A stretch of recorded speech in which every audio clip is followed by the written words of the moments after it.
I carry pa. I was 2 polling stations so far. We don't many coach here. We see akwa akosho. Good. Minia, me da se kwaso ade akire be sa ba ho bio. Me da se. Right, ebusia for kwache abebio a media general reporter currently owo Ablekumanov aba ene 19 polling stations. Electoral Commission rerun they are to dada na yentimi an quality ama enema an konanim according to some discussions a course between commission and stakeholders which MPP at setting the position say sa de no de enya de so mbepene so sem kra no de akokot ne ade ntino omo emfomo ho nyim but as we speak the candidate no de o say obewini ntino onhwe so be ni ho afrim na ye to aba na say ekoye ndisi nko na omukọ weni a ochena bi no obesa aba say me manfo montome so aba da bi nti yenu aba na akua owusu afri ono na candidate dema the MPP oginam dendende a enra omo ye mini rally or something amansinkum na odi asanya sem ketwa and party no MPs and some of the friends at the ma nana akua 87.9 omo nyina no eba ho a enra yeah this is it nya just say nra no na jono de because I say ya de bio amansinkum ade be asano but me just say nyum esisi fia but I'm saying about Facebook page akoma 87.9 FM videos from enra campaign and cost because say nanka omu ehwe ni musenka ombenya injunction from court a omanya no ohwa utie nkoma nra na campaign na mo ye nkoma na cost na akwaje say eno na delay omu party no visibility and as a candidate no visibility because na ohwe ni musenka obenya injunction nanka ama commission no atimi put it on hold but unfortunately court and grant ama no nti ama no na campaign ye gidi pa Evans Sir John ma yen share records kakra from the constituency. All right Sir John ye course na any penifo bi no so be common ya position on the course me do be wura the number of polling stations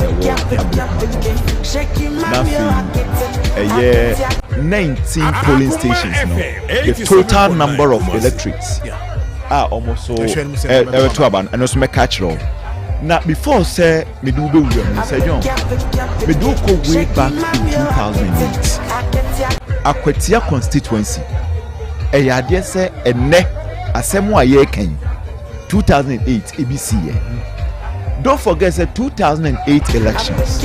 Now you're the ruling New Patriotic Party then against the opposition National Democratic Congress. In fact, after the elections, you know, I say NDC under a year or led by the good professor, the good old late Professor John Evans Atamels. Only D a party no enim one ne running mate na oye His Excellency John Dramani Mahama enei oye the President of the Republic of Ghana. Yeah. One de kwaji tumi no edema eye NDC that time round of bikra den okay buiana time time na Sir John Akuma F. 2008 election no and also December 7th omo call about us no. One constituency a ho e kadwam e chepa August 2009 and omutimi a confirm a member of parliament for that particular constituency. Okay. Na a Akwatia constituency and Akwatia so nim say asemasa atomo bio. Yeah.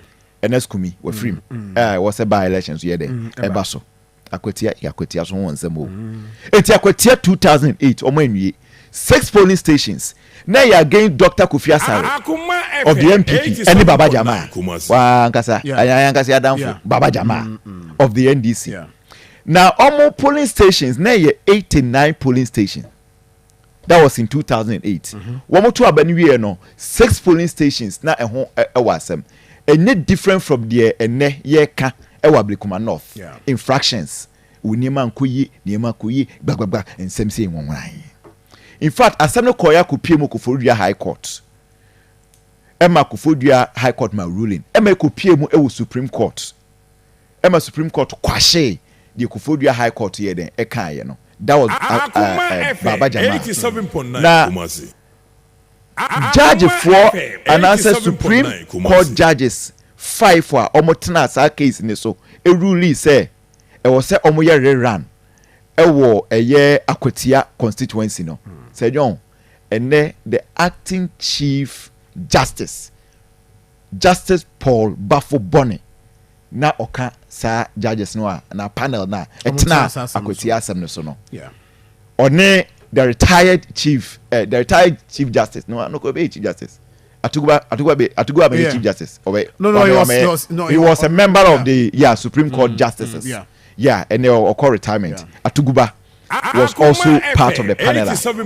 Rule say it was say Akwatia omoye rerun it was 6 polling stations. Say John the outcome ni Kofi Asare before some kwakwaye rerun no na December 7th out of 83 polling stations and I know me declare ewa Akwatia Kofi Asare that time Dr. Kofi Asare onya 16,889 excluding the 6 polling stations and came Baba Jama no kuta 13,810 excluding the 6 polling stations and came Sir John nyame adom August I think August 9 or so omokoto abano omoto abano e was 6 polling stations ni wie no Baba Jama enya 2,050 votes ena Dr. Kofi Asare enya 1,011 votes but Baba Jama 2,050 votes no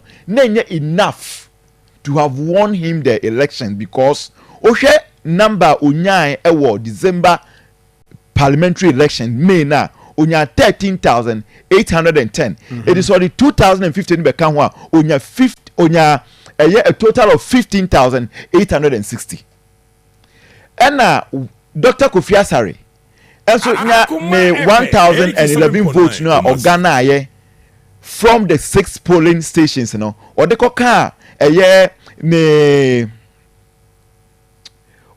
ne 16,889 votes no eno nya 17,900 it eventually Dr. Kofi Asare was declared winner of that particular parliamentary rerun because na rerun no koso was 6 polling stations it by August there na Akwatia constituency 89 over 89 na Sir John one say omoko Akwatia rerun 6 polling stations not the gap between Dr. Kofi Asare and Baba Jama no very wide because you are talking about 16,000 against 13,000 maybe umpa but going into Ablekuma North maka say history be the see 2009 and ye say hu bi the woman that time no na MPP and na ewo power so just here but now or transitia co opposition and then this new opposition and no call rerun from 2024 na MPP na ewo power or transitia co opposition and Ablekuma North o manwi and ewuram 2025 NDC aba power but omuremu 2009 no Dr. Kofi Asare no the MPP candidate rerun no eno win here and then the big question is MPP from power into 2024 no on opposition or say rem with a rerun under Nana Akua Afriye and Akua Afriye ebetimi repeat the Dr. Kofi Asare no ana say don't busami ameka say edin kakra because as at Enra now the vote difference 48 compared to Dr. Kofi Asare na utwam over 2,000 going into the 6 your friends say outstanding polling stations now. And the polling stations are almost ekoto waba. Say John, ekakra went me antran crime. Nti ekwedini bi ho awunimbo. Mesa do for polling stations ni. Oh my bonnet come on. My bonnet come on. And they omoko to abayi. Omoko to abayi. Only 48. Odoko anama ntimi amana. Only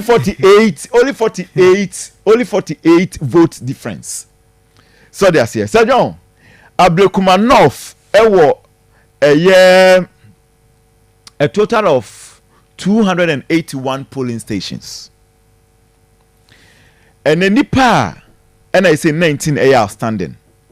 Nipa ekoto aba ewo the 19 polling stations no. 6,839. Vote different between the MPP and the NDC as it stands now. Only 48 per and an anekwe free a delete Oben Erama Oben Erabna Oben. Now Sir John Yetienye Ablekumanov and fall to NDC da. But I heard BBS. You see, I'm saying this by virtue of the fact that I'm saying this by virtue of the fact that every when you buy elections, so they are saying, but vote difference any against the backdrop that the party in power NDC it gives NDC some level of advantage over the MPP. That's a fact. It for me too say by the close of votes or by the close of polls today, who's supposed to be 5 p.m. say Ekoba say you declare Erabna Oben as the MP elect for Ablekumanov Enyamwa. Right, Evans, me da say. All right. Mamin ko na me ne Akua Sapon. Eni nkomo nso ye reporter ne. Ka jo say I mean, you know, this is your election command. 87.9 Kumasi. Yeah, just yankasi yeah, the na ono so ewo ho 19 no. Minim baby as a CIA, baby on anti drew. How many polling stations and what me a cover as we speak now? Send a so and some ACT. Okay, good morning. Good morning, Mina. Na Bibi Aboko there. Namia Domboko. Pay so far, how far? Around Sawaye, how many police stations and what me Anantia Aqua the Ecoso Honda? How many of them? And when you're a Hoso reporter between the Amaya and Ecoso, those police stations are waiting me a call. Medase and I pay Marfo a church of principles not or doctor 4. Now a honomono any particular one more air sharing some of the Twaba 137. And I want more air share and name. Now about exactly 7 o'clock and a nipa will be kaya where secondary school me abaya a no abba. Yeka say a nipa Marfo do and 9 and I will make me at more abba a year.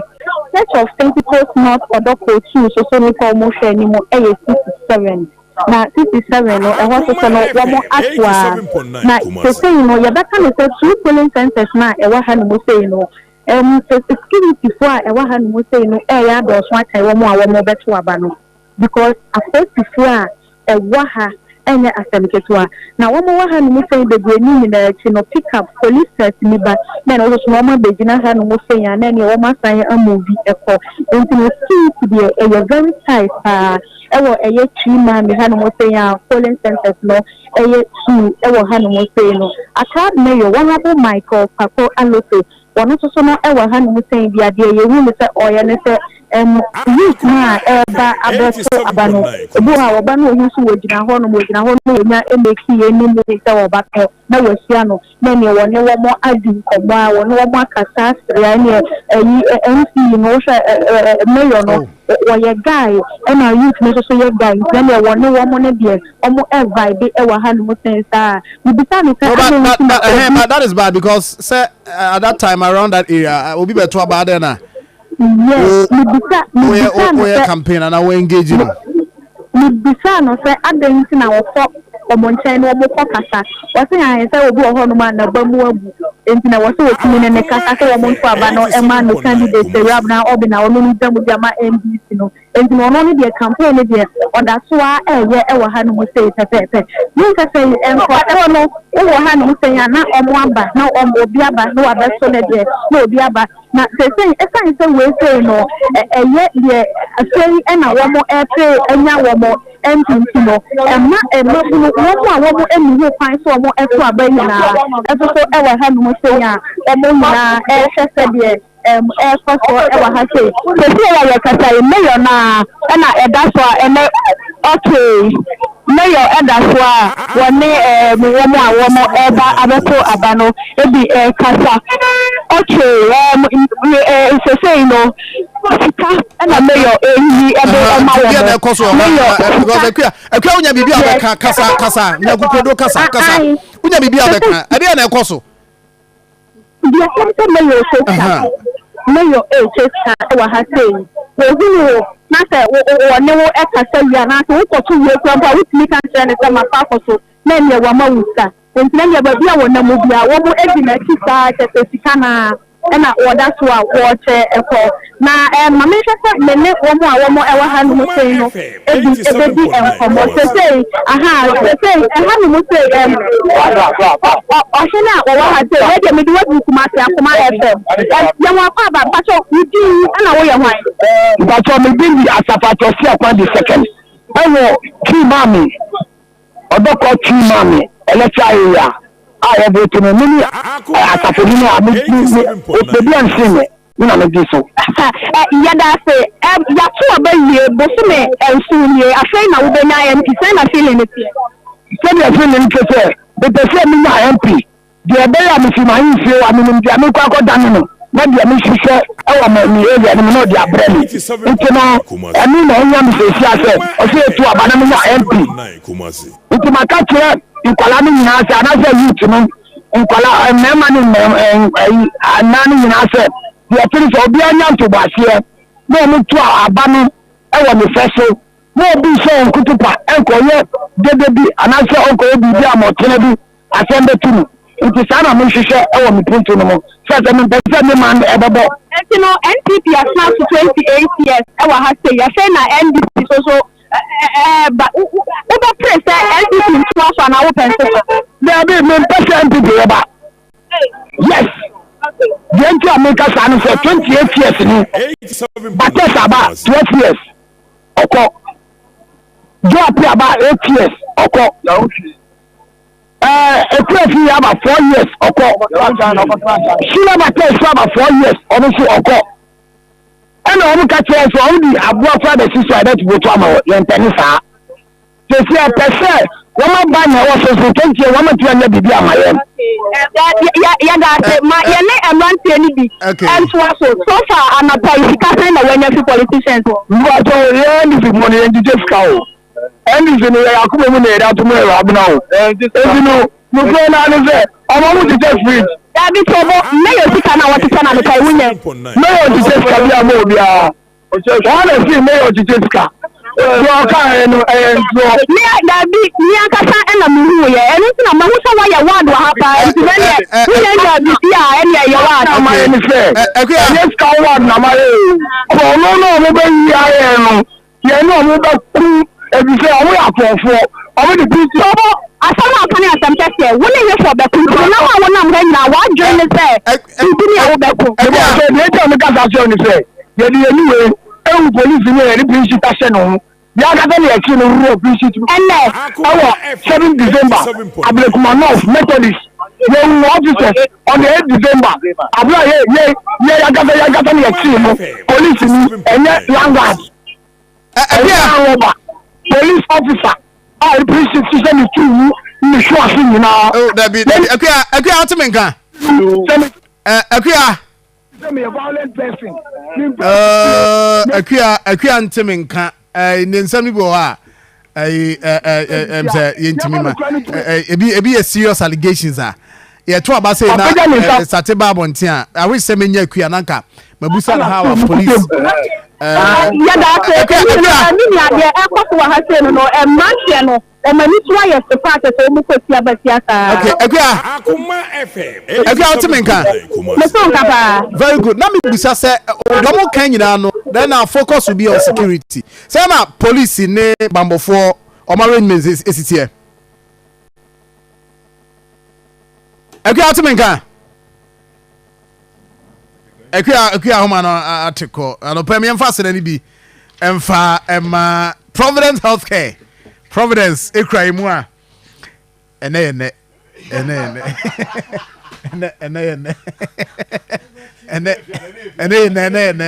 fiada ene good but Providence ebeboa ama wankasa spinal cord asthma but your problem no say the city no the fakọ na onhwema yo mfidi ebegyina wo so na hwɛ ayi ni padua kwa no organs ni nyina no na project ade bia ho ya kyerɛw we ni de we na ka ha prostate ne fakɔ be ma prostate na also the malaria type for hepatitis B ni nyina fakɔ na ye hwɛ aso ase ye ni St. Teresa College Church na hwɛ ni mu sanso ɛna Konongo so agogo station wɔ ne Ghana Commercial Bank no hwɛ ni mu Bogos Krobo Fitting Shop be bia wona no ne hwɛ ni mu pɛ obehu yɛn ɛwɔ ho friend number ya 0248422864 0248422864 and after 0506830210 0506830210 I know here now we have pictures and some videos coming from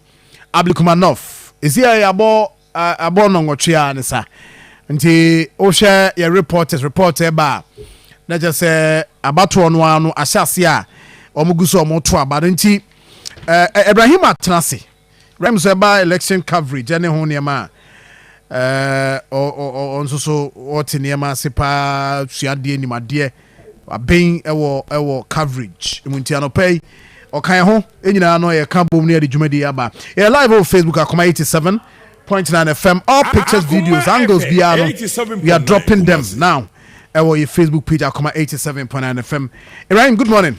Sir, good morning. Bibi aboko there. Nyame adawo ma bibi aboko. Yada nyame ase na Ablekumanov. So far.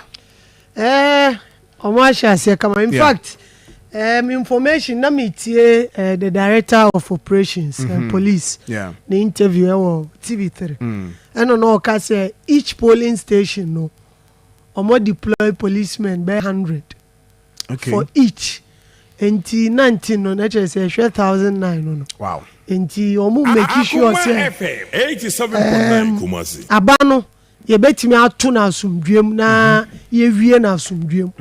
Enti they are not leaving any chances. Onim say about the way I decide how. Enti bibia and then no decide fate as to whether the NDC candidate Eurabna Oben Eko Parliament and the MPP candidate in Soko.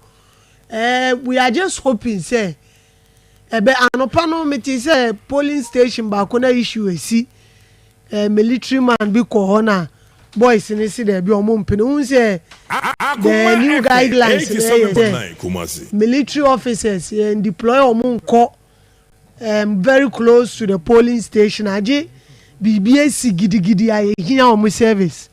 Enti me say me nim say no otwam o me say na confusion kakra bi but eventually o motimi a restore cam e wo ama about no so in fact no ana enumre no na I was just wondering me nim say about there enye Ghana nko across the world be bia wo contest political contest and it involves money.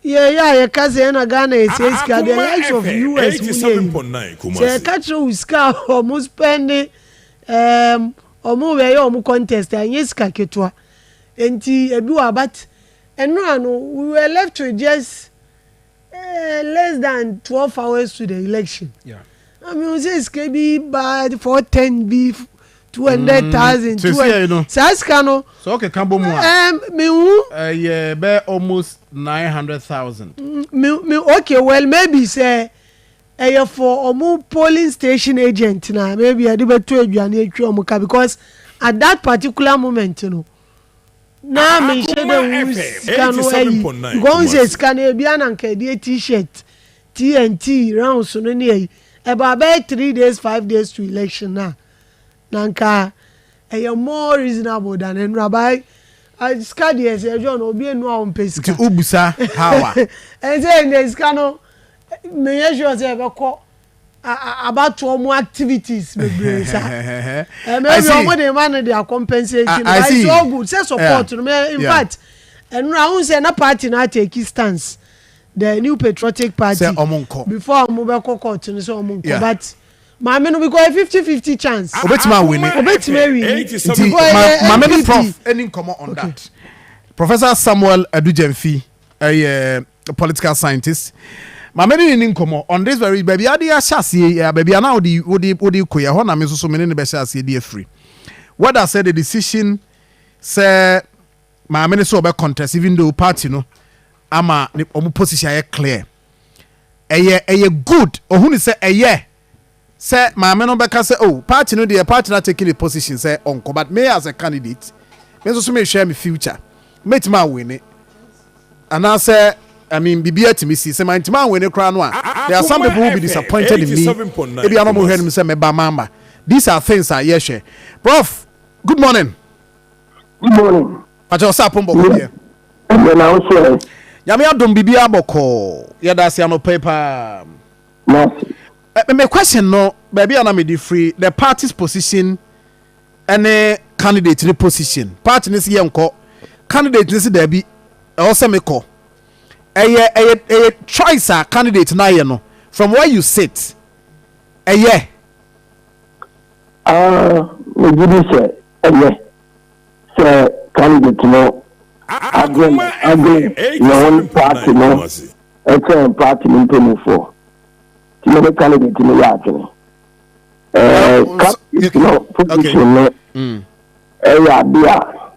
NDP party is not thinking right because around this time some of these elections pop up here and there, especially when potentially you are going to have another election very soon due to the demise of one of the MPs. Now, what are you going to say? Are you going to say more contest here? So fundamentally, you will not contest the election. On which basis are you saying you will not contest? Oma many clear says illegalities. Position electoral commission are taking illegal. Illegalities on the part of the electoral commission. Have they been to court? Yes. Oma court. Court system. And say, Kumasi and as a Ghana, she said before so go. Oh, say Ghana for you get serious. You want to build this democratic culture now. Then guys say, baby, I have to board the boy electoral commission. But the basis of the argument and the discussion, also from the MPPs, I don't know I want to say. Electoral commission. Akọhwe abatu also abatu no kọhwe so no baby time olonga say duma no anye ni because enkrata enwo defense fa abatu no ho ntumi ngina no anga enkrata so anga say based on enkrata we ya wa a substantive the chere say a certified copies and I say enkrata free police station wa ye di two until the declare election o mo ntumi ngina so Because baby, I'm saying yes, I'm saying 19. At the end of the day, the good constituents are a war constituency in the MP and a electoral commission, a bra, a big agro. I think the ultimate responsibility. The MPP's cause should be said, officers of the electoral commission must be brought before a court of law. Officers in the electoral commission must be made to face the bullet, if you like. On the basis of say, Abra, no MPP for, any NDC for, more grow, Madam, more being crew. Now, move to me, everyone that's a corner. More your crock or the John, move to me, I want to collect one, so say, can't tell you, you crown and credit and credit to one. You know, I pay, and then I can't confusion we buy. Send crap, I know, a free. Polling station hono ebi adane dane minia akire enkro ni agro any dream I said we be the content time woman and what guy for Ghana about all. And even in terms of contest and podcast party say one more any jekro no hopefully met to me. And yes, sir, it's so obvious.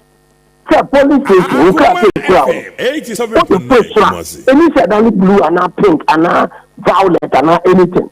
I said, and yet the exact reflection of what happened at the police station will be a cribia. Any should be at a dance so free will be done. Tell them to dance Armenia. I see. Now, electoral commission and Anka Sakura, the NSA, honestly, going to be a thing. At least, because go to Kodam Kota. Yanko, you a do Kroa, if it's a honor, if you are young character, assembly, and the in carry you. And the basis of the electoral commission taking this step in the crown, and the admission on guilt on its own. Akuma FM 87.9 oh, Ghana democracy, and let's say the protest will be and our person went back upon. You go into the contest, but yet you seek for proper reforms and punitive measures against the officers of the commission. That's what we are looking at. Okay. Now, Abano Awomo Koto no Faswa or Edema constituency say when it is competitive enough, say you're competitive, we will be or the Burma constituency. No, if it is one on a silver platter, so to because there is enough competition and that's we need a pull out the vote is counted for only one person in addition to her existing voter. How competitive is the election?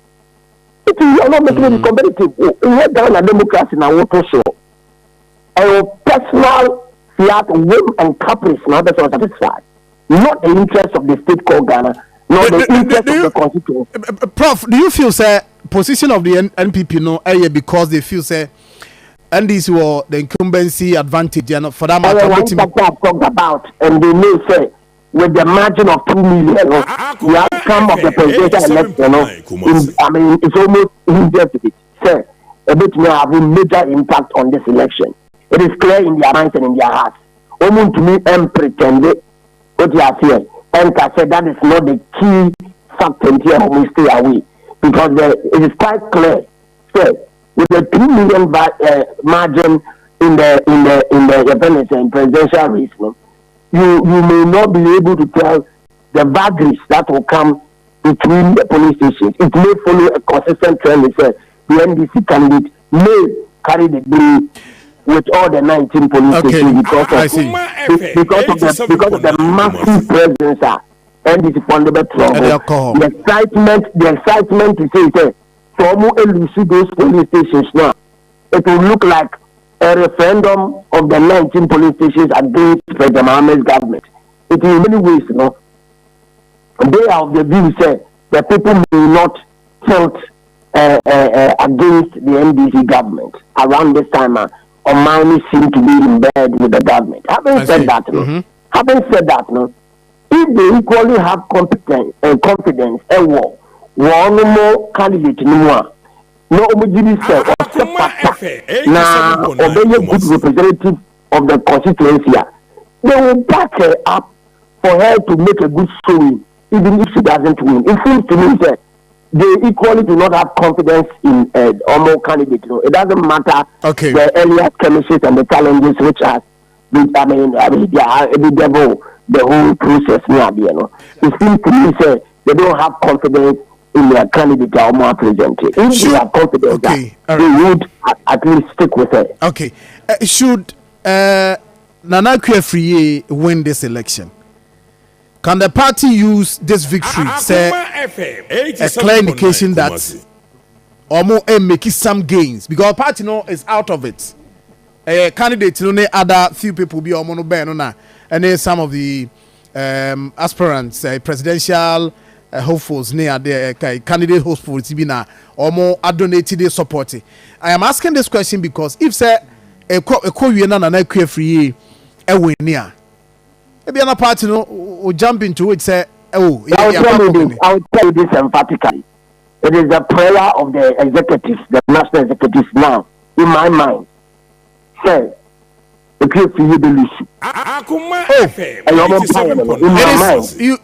feel say it is the prayer of the executive say Lucy. Yes, in my mind. Because say at least Lusua a best support position in some way somehow thinking say that they've overlooked say and at this point it is also a remobilization of the party within that area, within the region, Greater Accra, and even within Ghana. Say one to create some sense of excitement through this process, win or lose. They are overlooking that. What would the say? You can't say menko and our country Lusua. At least you say what did the American say? Yeah, Matthew. One man got a work account, one pick account. One more put in the 2 million Madden votes, national elections, presidential. Women say, Sabano, say, starting from the base. The better someone now, man for better someone now. I'm a new leader Saba. In this house, chemistry, women are there, no, the bomb. But candidate who want to say, because top down, anytime we say top down approach, anytime we say top down approach, because we say flat here back. Enka Trinaka. Who anticipated them from them if say Nanekia every winia? That was the question. Say or winia. Say now we party no the executives will be on my party. Say now we also may react to that victory. Party executive reaction. We need reaction. Bia MPP party na yamre. We are not offering any proper alternatives at this time because the center cannot hold, things fall apart. It has become much ado about nothing. That is the state of the MPP. What we are so many and they should be able to retain the face of the party. They would have nothing to say except political gimmickry and mimicry among other things. What would they have to say? The trend that party, MPP party, it's become, they are almost becoming shambolic. They are almost become shambolic and eventually catatonic. I say, women seizures, that is the state of the party now. How can you be divided in your thinking, in your mind? They say, you are running 19 police stations. It doesn't matter the odds against you in opposition. You should be on the ground and be active, mobilizing your people. Thinking of the future of the party, not even now. Fortunately, you should be on the ground. Ebra, womo yebeto aba womo abato ba community MPs abato bi so be kaya. Who is become to chair ground so? Yeah, we are moving the home. Mbacho, I just saw the ana okay ana. I just saw different areas. We are just this was in the news. We are moving. The reality of the matter is telling me 87.9. In our position, is telling me now, party and I'm here say about almost as I'm just say, women is car. Oh, said yeah. Oh, said yeah. Woman leadership, no, any party in your fine. Oh, we said woman leadership, no, any MPP party in your fine. Now, if they continue like this, Ghanaians will take them a lesson again. Prof, you say turnout. Yes, I mean, okay, call your reporters. You know, come on, say, yeah, Marfo go so more bad here. You feel that party no official position no ever affected the turnout? Potentially a bit to me. Say, Marfo if you say party no get very confident so be to me ni abanoa. Woman so how and ko say woman ko to aba because if you do there, you can see party voting. Akra. It you know to me affect we cannot overlook that. However, the candidate no on Ankasano say the make na eba wo other presidential hopefuls emo a omo so ebe bua no ebetumi a ade media ni kakra ama na make some impact. However little it is no, at least we give say sanko no every the party no eche wo no maka. That's my view. And yes, Seban Sadia, na party Mansoa Ewoho, I mean across the country, apart from Omomua Blekumanov, say Ekobase Erabana Obin Ewene for the NDC. Then it means a party manu betimi esuogu party mpanimfo tiri so. Say woman nama nana akua friye entimi anwene the seat. Yes, you can also reflect on say we don't have the nations are say the component we do on now. But not a small parliamentary shop. Na kum eba kakra. What the believe. If you look at mathematics in the house, question around two-thirds majority make another debate. So you can reflect on some of these things.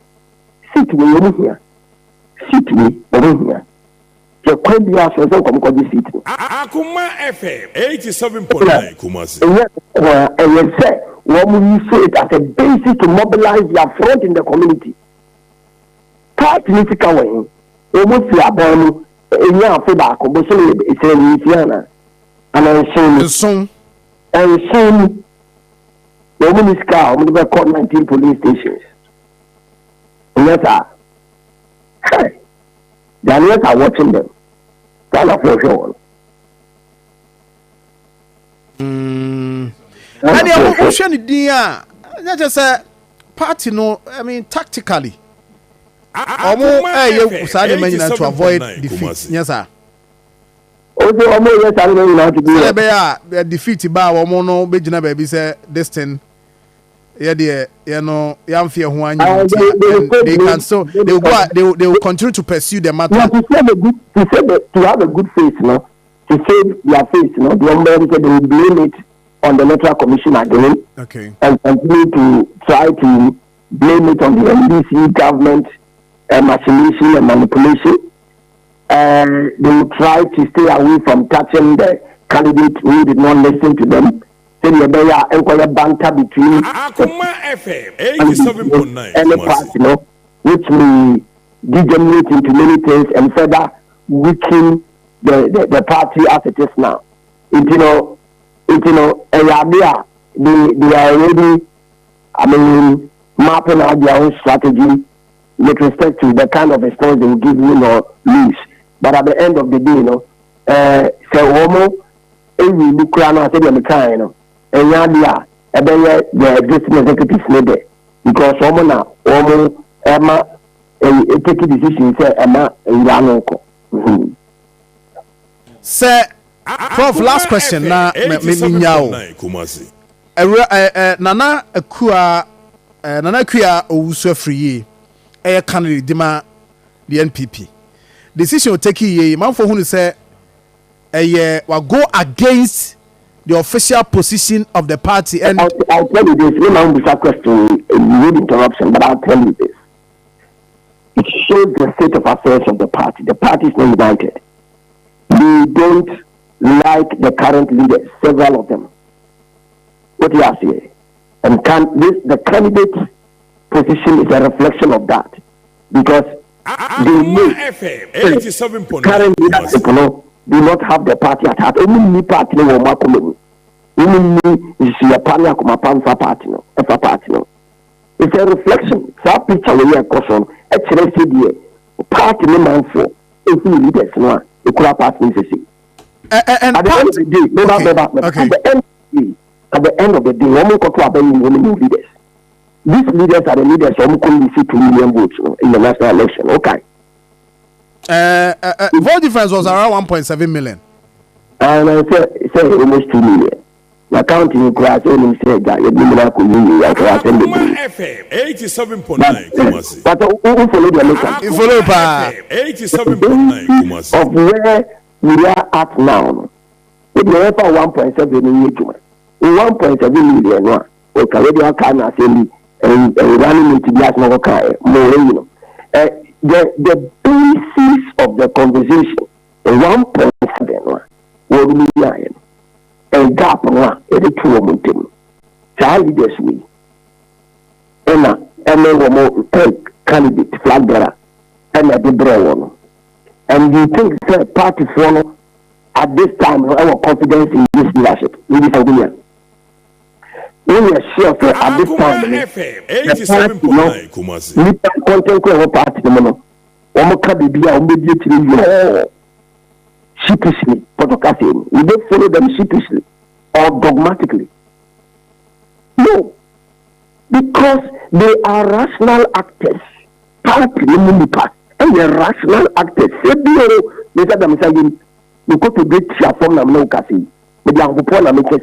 I shiver to say that they are not sheep, they not follow sheepishly. They will not follow with folly. I've already apologized.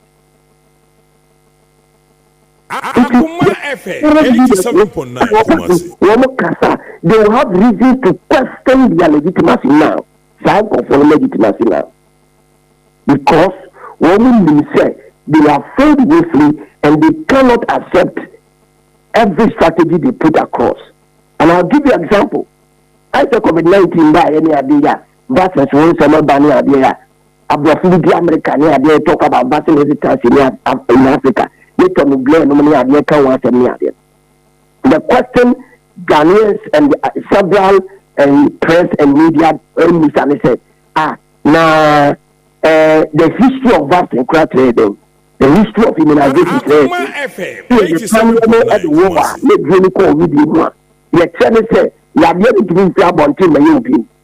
a donor cannot say you are going to become there. Nipa say the amazing with you. Yes, I'm drilling body that you do with you. Open no question vaccine. That's what you're making us. It's how confirm what party the mono. Confirm what could be to 1.7 million margin unprecedented in the history of the Fourth Republic. It's Opesa Uchrese. We won't do what price of Bisakusa. And it's BBR leaders will make a piano. They should swallow it. One minute BBR will make a BR. I see.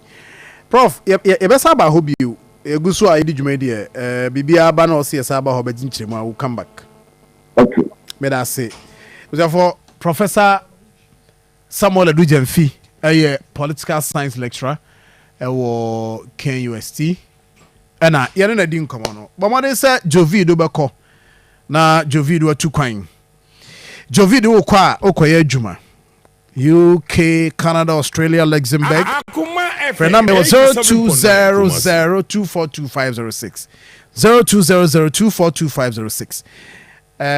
Germany, Poland, Spain, France, Kahumbi. Finland, Austria, Malta, Japan, Switzerland, Sweden, Belgium, what's happening here? 0243 149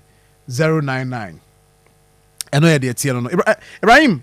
Now kasa na wona na kasa aha nti wie ma me na pese wie usi form na metwa me ho aba na fi ya to so Evans so take us through na nantwibo si akon ha your reporter say wo ground 87.9 Kumasi said na make area na Dr. G Professor Dujemfi etimi e be wrap up no because na me sure say unse ono MPP stronghold Mama no so ni say a 50-50 chance.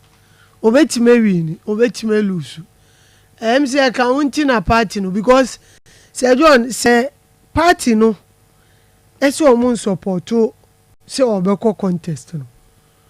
However, we share omo support no with ska and numre na. These are big wigs in the party. FM 87.9 We have the leader of the party currently. Dr. Mahmoud Baumia saying Yanye about to be a flag bearer. Currently, he is still the leader of the party. While supporting it means or supporting a candidate and I was supporting to say uncle contest. 1,410,000. Dr. Bray Champo has support to. Dr. Yaweduchum has support to. Kennedy Japan. So when I say they are aspiring presidential candidate for the party, but then when Munsu and Kofo Mumu and party, me sure say Dr. Baumia be a party na who say enye be affect party no you know. Obe sorry say o support to stadium. Enje si an na doctor Professor Dujem Fika say party no omo ana omo si money nko no omunya olusu because we ni ase omo ni mbegu ase say ade a isi men nko afa uko we ni a eno ade I say for me na dey chama isi amako independent ena yempel you free party no na nso nipa no no ewi no afi also say abe pan Akuma FM 87.9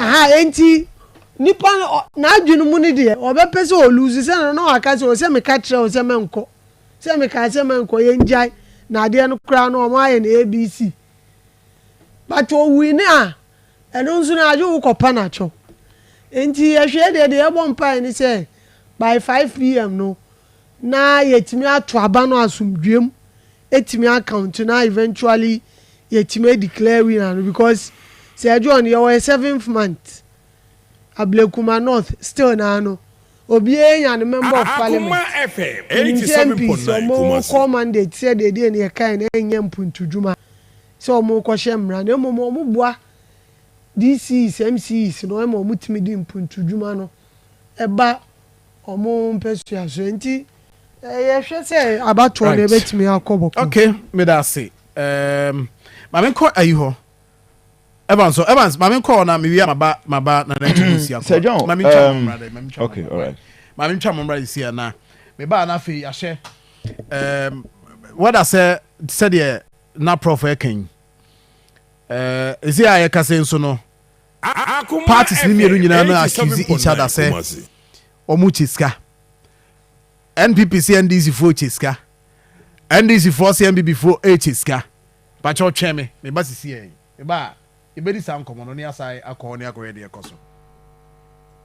Hello, Ghana for bills are canny hubiamo. Bills set 2025 year. And it does so homo bia what you walk only ejumaye. Ain't if I when it's bills. Na beji loan na ubet media ya wow ejuma. Way loan don't come me. Wun yashio. Ye wun hiane wu Ghana card. Na wun saka usika. Na so we obia we wow ejuma upese mutremu. Anasa we ejume niya. Uchi busumi aketria. And your bills set break. Na beji lona won't be BS yawa collateral and asset deposit we hear mubia ain't ya fee bills see will be a winnie jumebia ye ubetumi abeji loan don't come in ubi na sa what's nefie na when yesika no be dia eh wow ain't if bills see ya it was 0596-920-833 and 0302-200-390 now wait to me at Chiao bills Name HSA Kakrawa Bank of Ghana Sasha Bills Microcredit Shayase Bills Financing your needs. Hanyeko abusapani abekasa titru ni emano emema mo so mo ka ho eye abusapani kasa yo abusua chairman bedase yendi hie ya yie se de be hie nyan monyam nti ye de ho contract nyina ahye God's Way Funeral Home fonsa God's Way Funeral Home nso de wo ye hu sua hu pa ane woton oman mu nya brochire efundaka ededa efuru sede omanfo enyim di panabra na wote ase pepepe ambulance ene ka papa wode fefunu Paul Beres embrantia wo through the march here and showing a CDA a through that look at the foreign picture roller boards video coverage God's Way Funeral Home was sound system kete adwa live band we catering services and nnuani we yase e wa sofo a we yewufusom we MCs for occasion be event bia God's Way Funeral Home there it say everything under one roof e was happening we dey ntwa so biu God's Way Funeral Home no a any the right company no na ye be hu won o commercial safo labor kan you koko board dan no ehwe animu ho a muduru a mumusa ankrato ana monfrɛ 0322 006 221 ana 0243 7374 57 and 0266 1946 78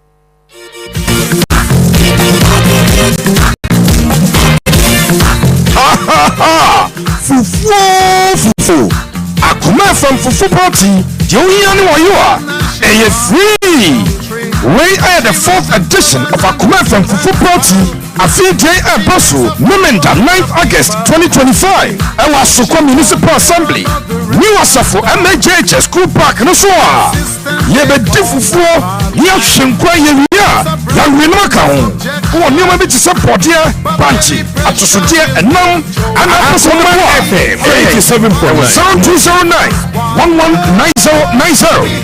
Kayosa Akuma from Fufu Party, free. The only one you are above from a drama. That they Akuma Fufu Party they bro. Grow fine about tonic makes you grow fine.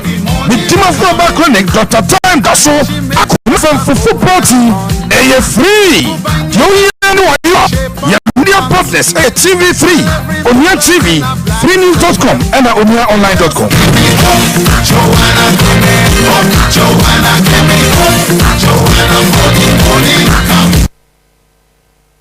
Akuma FM 87.9 Kumasi. Right, I was here Akuma 87.9 FM.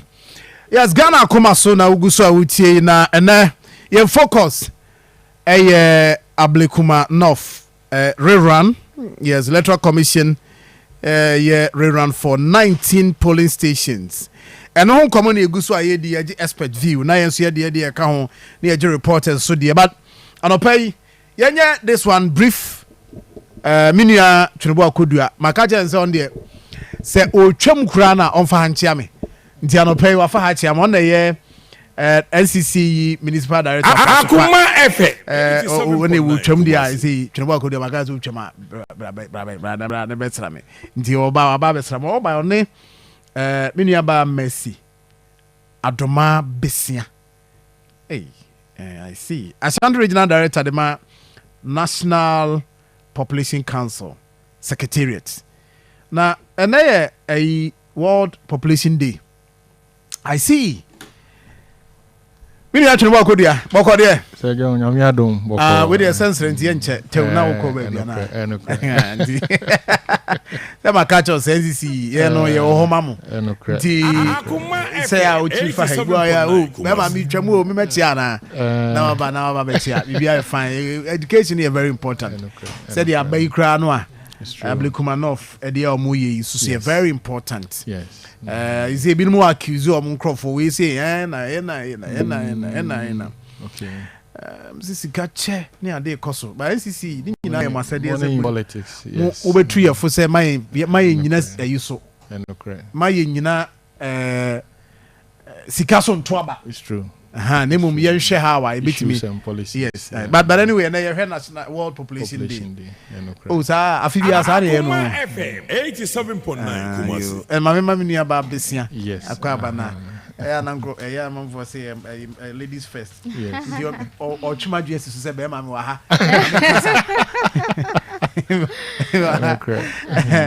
Mini aba boko there. Nyamia don keteche. Okay. So council no secretariat no have. Council near the governing body. Okay. And all the regional offices, even including the head office, a secretariat. So we carry out the mandate of the council. Oh, okay. I see. The National Population Council, council near the governing board. Okay. Until near the secretariat, as well as Akuma FM 87.9 Kumasi. Yeah. What is it about? World Population Day. World Population Day, 11 July every year, it started in 1989, United Nations General Assembly. Who said population issues na ye bebre.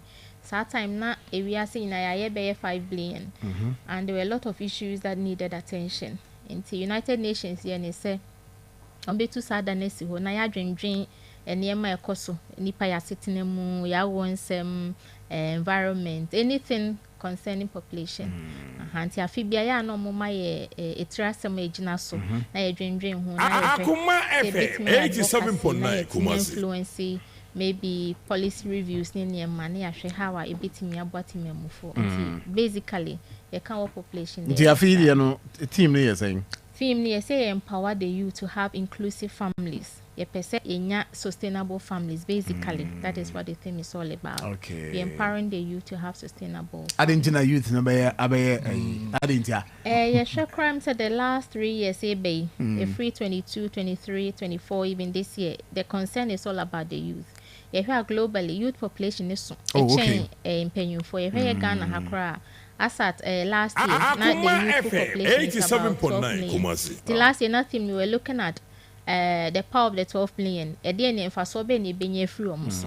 And now, if you see and sign share youth and the population and housing census 2021 now. The youth population is more than 30%, which means a dose. Until 2025 is about 30 million. Wow. Yeah, 1 million within 1 year. Say at the end of the day, we need to focus attention. There was a yes, na a DNA a bit me I dear boy a milk. Yes, a lot of vices. A then yeah, dear boy. Until for bare 3 years, UNFPA say you focus your attention on the youth. Now you share how I bit my investment in them. Now you a better life for all of them. I had a more said a more how well na more me influence decision policy makers say are they way amugi mama Bruno abia mamu and away na munye mfa mo mabuno more that influence no sir. Yes, or share your mandate our mandate is to advise government on population and FM 87.9 Kumasi. Yeah, formulated policy implementing. Yes, how implementation betia or even national population policy. And then emphasize the biggest one into all other policies inclusive in the population policy. And it said the share higher say Jumedian and pompon so cause one crime. Okay. Hona ye chef into ye way to advocate for any money be into advocacy one key thing I tie. Okay. Ye not ye influence policy na ya it's not why you see ye formulate ye policy makers no. Now for ye very high level advocacies and the executive director of Beko Parliament, Okakoma speech kakra. Na ya actual madness, so I know say we have a focus on population. 87.9 Yes, she a bit me I thought that once Ghana the policies very nice policies, by implementation no any a problem. Until any money be brave woman or more con, they are going to talk to the parliamentarians say it's about time. Policies need you by implementing them. Yeah, cry and share say be a bit me review na ya when the name be a can when any mechanism. Now your system not etimi aboa emebunu. I see.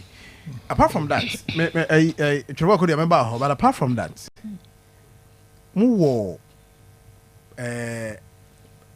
as in policy be about population. What I say, population. How you control population? Yes. Yes, meaning say what they make. I know. Say what should that strategically because it drew baby. I see Ghana for your numbers. The cost do your doorson your wood do. Wahoo.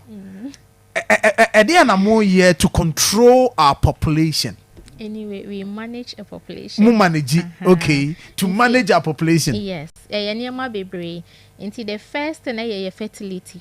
Okay. And the fertility near the city. I see. Into the national population policy, ni kwa my stipulated and could be angumiensa. Ebeya. Interventions near my baby. I say, in free SHS. When your mamma, Ebian, man 9 and a call. I have banker police near to me and force young Kebeya so be a bamiensa. Fourth one, Obitia. Na abano atimi amanesa kosa miensa no nti eno ye one key thing. Then secondly ya na ye kan about family planning ye kan ya na nkofo adwen yo mo say oh ye duro nko a even right from your man awo mo na nkra totofe wa ni na ya in a way we are managing them. Say they are virgins. They don't have any knowledge on sexual at the end of the day almost so cry family planning. Okay, I see. Ya na enye nro ni nko a anti any one of the methods I the control the population. Investment in the youth. Yesha won na ye basa cohabitation. Our rejaye any ma bebre. Why don't we invest in them? na ensure mo the right way said the be as I wo basa I say Kumasi say well issue with streetism and then craze scattered all over don't they have parents they do yeah near Department of Children yeah research be 2 years ago near who say enkra na mokom areas hono omo maami o papa no ma bebre na so ase no mote ahanti ye kom ne hu say about time especially mothers ni bebre single mothers papa for no kwa ye hu omo enkra ne so dose nti obewo neti kokko street ni so eyen hye de to ho na mebu no hu say aware kra so mfaso nie awododo ne kra sei ene de beba at least they will also have that information they will be well equipped said they be on so siso a obehu de obe I get it enye nsuo mu na ya na there be na fena whether ne ye for enye saa ne ma no a da bi babu no so nya adwuma ye kra na saa de no ma ne trimu saa so ano pay saa bre obi onya adwuma nya enti no ano odwene ho ma wo so de bi so ama production eno so ka ho bi on condoms normally ayi ma me modi wa bodi 87.9 me mo ade di wakobodi normally na support Ghana AIDS Commission so mo no condom na ene ma mienu for us we are talking of unplanned pregnancy. Yes. Penny saying, even for married couples. Program. A lot of married women they are going through unsafe abortions. While worry be our women, so the nano neka so me ngubi. Nasabi, me papa be neka na se mo or if Fantino say the madi, Eman rice onzi, Eman fufu onzi. As a protein, nti only be mati honing kon. Now, office 87.9 Into your meeting for family planning, one kitten and then so I see. Man say akohere na hwena ntokwa ma ho why misrewa na mun sorti obi a fine mun sorti obi a come on obi a je what dey say 3 obi a je 3 e ba ku bi a say pack bi a say you say no 144 na me ka say we bi an say na say bi was so I say 444 yes F4 okay the we are the 3 we so I say 3 and then I also the 3 too bad 87.9 we say mo yey mo ncha so ma hu me dey Christianity ya na dey why me ya chroba ko dia so benim dey odebe ka ho ene ye event bi o Kumasi ha na and ni nyina yen crying but Kumasi dey no so be by in the coming weeks okay NCC mo so mo adwuma dia mo di about yen population ya aka 2 minutes okay you meda say John dey so ye be kan fa ho no say team no focus no say empower the youth yes we dey betimi an say be too for na ya ma youth no ama hunu dey nti a wo say omomo mani da ho ade bia enkofa teenage pregnancy na emfa say bia irresponsible ayi bia emra emabunu no ene na NCC yeso ye focus e wonti ye no ye hwese mabunu no ye be tu onfo na ade bia be cut short on education no uze ko wa mprewanyi san a wa nyema mi ana papa obeso mu a e ma school sem no e ka kire nti yeso so no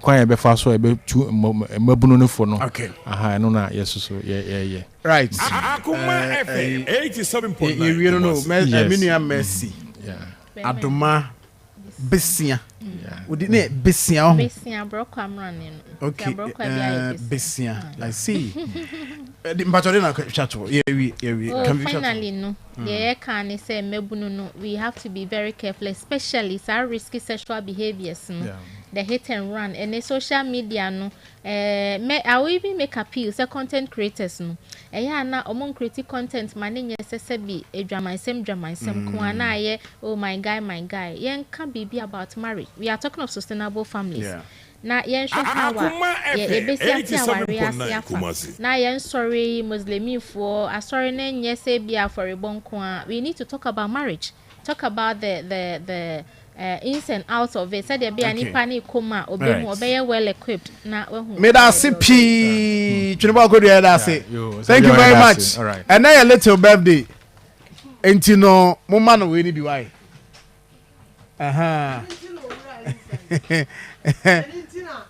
Fufu party no. I. Oh, okay. Set batch of Fufu party invite mo. Why? Nti Fufu party no. Invite mo monte ya wo see. O say.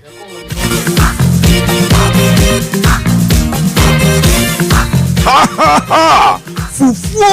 Fufu. Akuma from Fufu party. The only one you are. Free. We are the 4th edition of Akuma from Fufu party. A day Brussels, Memenda 9th August 2025. Our Sokwa Municipal Assembly. New Asafo MAJH School Park no so. Yebe difufu ya hwenkwa yewia ya winamaka ho.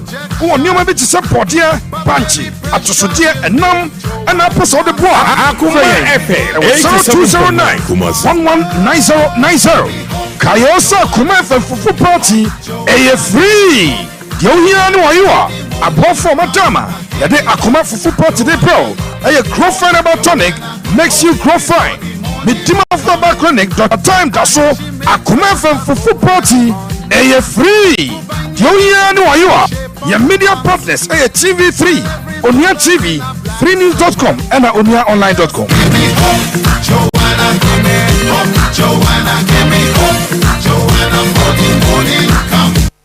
Right, I'm sure my uncle and higher 87 for FM 848 is the time.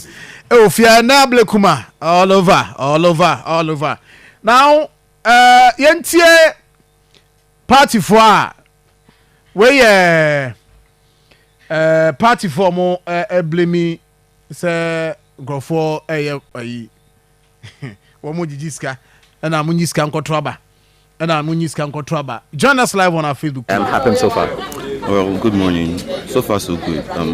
As of 7:40, 22 people have voted, and we are expecting a high turnout today because of what is at stake.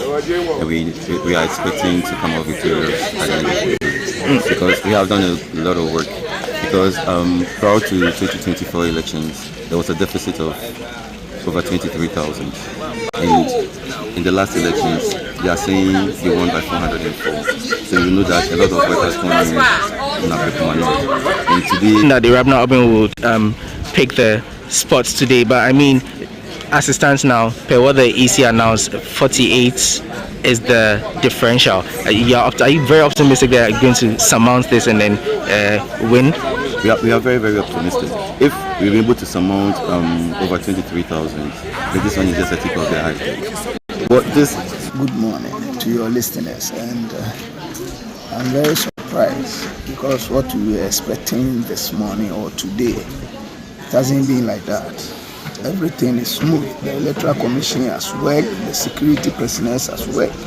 What I'm expecting that Honorable Ekwefile should win, and that is my expectation. You're expecting about 428 people to vote here.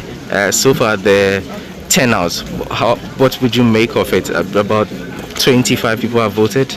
Yes, by 7:30 a.m. we are having 15 voters.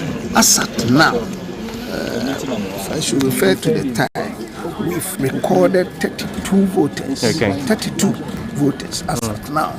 So we pray that by the close of the sentiments that your candidate is sharing, as it were, money or mobile money for people to come and vote. Good morning to your listeners, and I'm very surprised because what we were expecting this morning or today, it hasn't been like that. Everything is smooth. The Electoral Commission has worked, the security personnel has worked. What I'm expecting that Honorable Ekwefile should win, and that is my expectation. You're expecting about 428 people to vote here. So far, the turnouts, what would you make of it? About 25 people have voted? Yes, by 7:30 a.m. we are having 15 voters. As at now, if I should refer to the time, we've recorded 32 voters. Okay. 32 voters as at now. So we pray that by the close of the day, all the people should come. You know, today has been a working day. A lot may probably go to the farm, harvest something before they come and vote. But we pray that they should come and vote. That. What do you make of sentiments that your candidate is sharing, as it were, money or mobile money for people to come and vote? It's a hearsay. I can't testify to the fact that she's sharing money. But you know, there are some people who have traveled all the way from this place. Sometimes they need to, you understand? They need to come and vote. And probably, as it has been happening always, they will tell you someone may be a sick person that needs to be helped. That doesn't mean the person has been bribed or to come and vote. Yes. You know, Abdulmanov has been a seat for MPP for long. And this time around, we pray that we remain safe. So you remain optimistic that Ekerefi is going to take at the end of the day? Very, very sure. 100% sure. We are praying that nothing should happen. And the voters should not be intimidated so that they will come and vote and go. At the end of the day, I'm a CAD. Ekerefi is going to win. Right. Thank you, Mr. Siedu. You are welcome. Nana Ekerefi, you know, we defy into omo support. On the side of the NDC, they are in fully. Into who say NDC for penny for any man kakra nemu. The mama kofa akwetia saneba and say akwetia around this time and year to abano. Now who the likes of Peter McMenu and no ye the national chairman of the MPP then one Esiedun Ketia no the general secretary of the NDC then omunyina come wabumwa any the late Evan, let me person me find out if say 87.9 say Olusia, can the party take steps to refer her to this very committee? Say, we take your party no so. Do you sense Bibisa say so? Can the party? Because there's a problem between communication problem between the national executive and that of the campaign team, and then the candidate Nana Ekerefi here. Depending wrong because party a bit take a decision say young Corey run. Nana Ekerefi the obekore run no, and of course when you support from other party members, you know, actually say all is not well.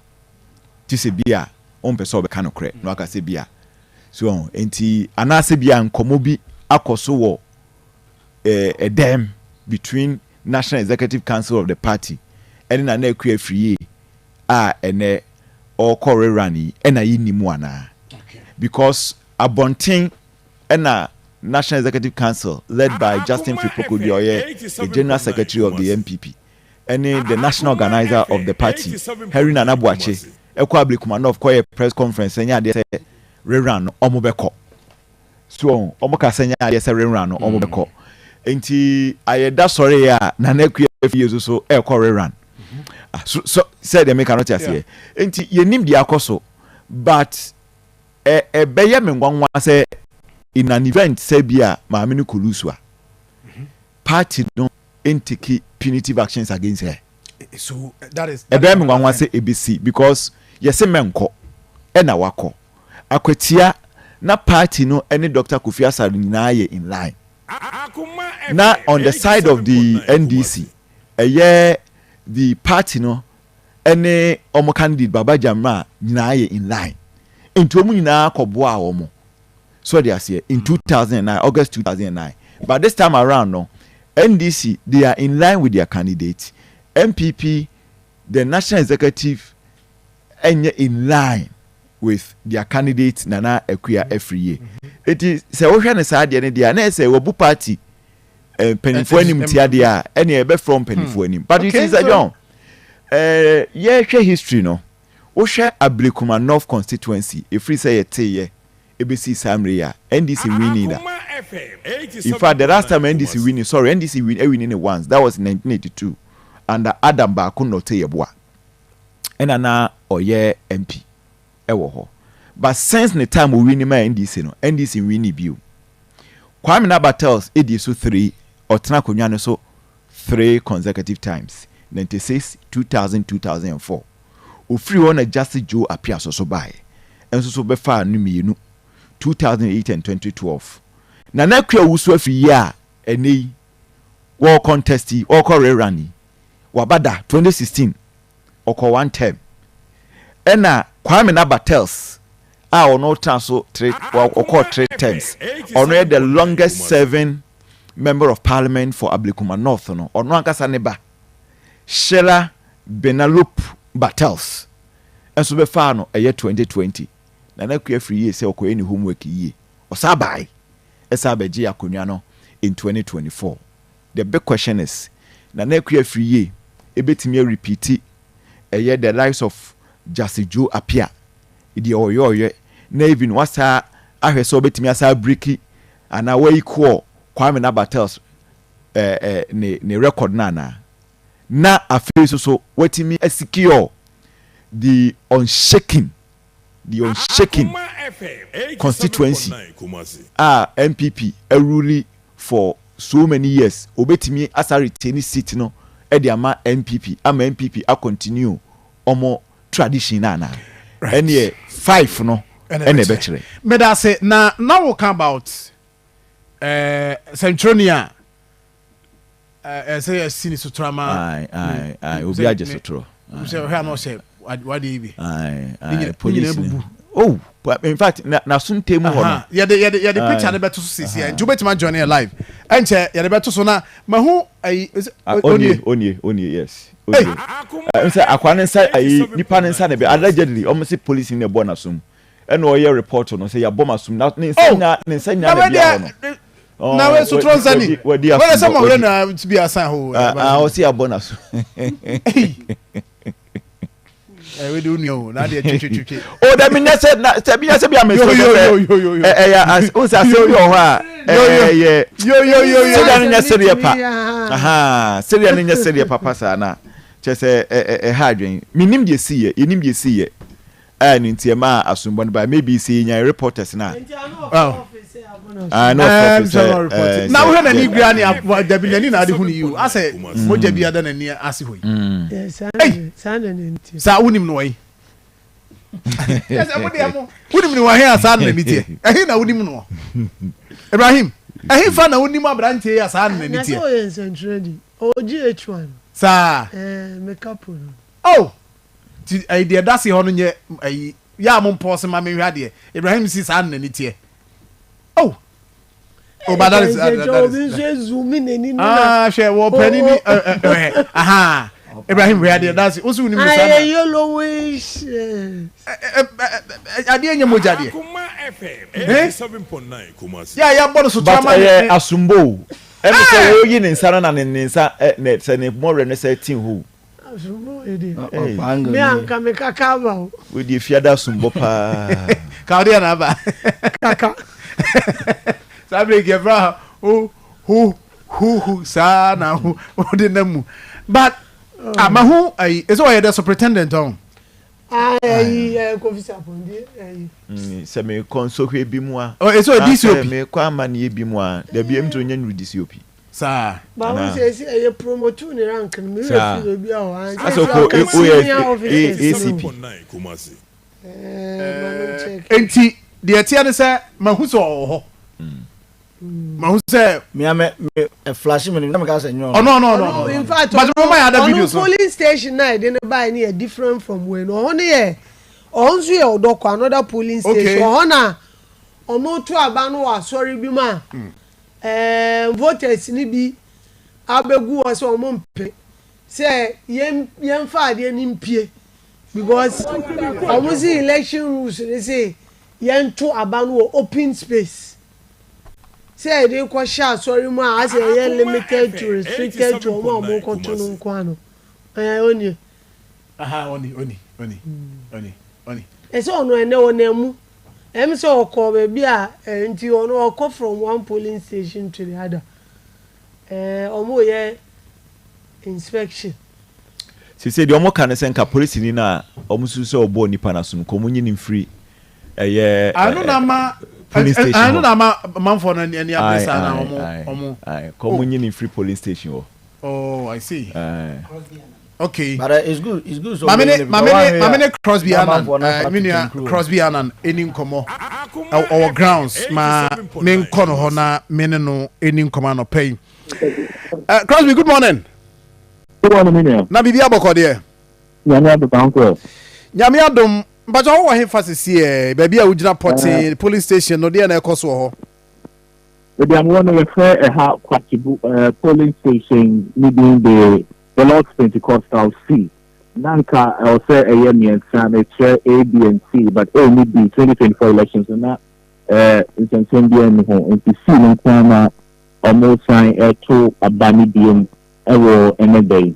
As I said, we're checking for 563 and another rabbit to a bar or a hat and then. So far, no Kokobe 50. The Enya Abba supporters Kakrawaha, party supporters pro NPP and NDC.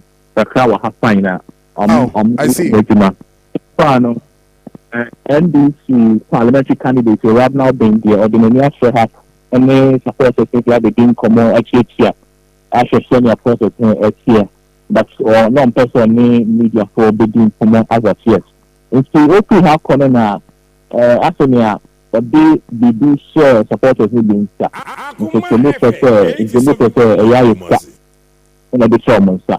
I look for a monster and make any moon a day as some crack and yeah, I don't know or more channel and a head bar as some crack. But after that 10 minutes, I'm sure is already the process of a good cost of a.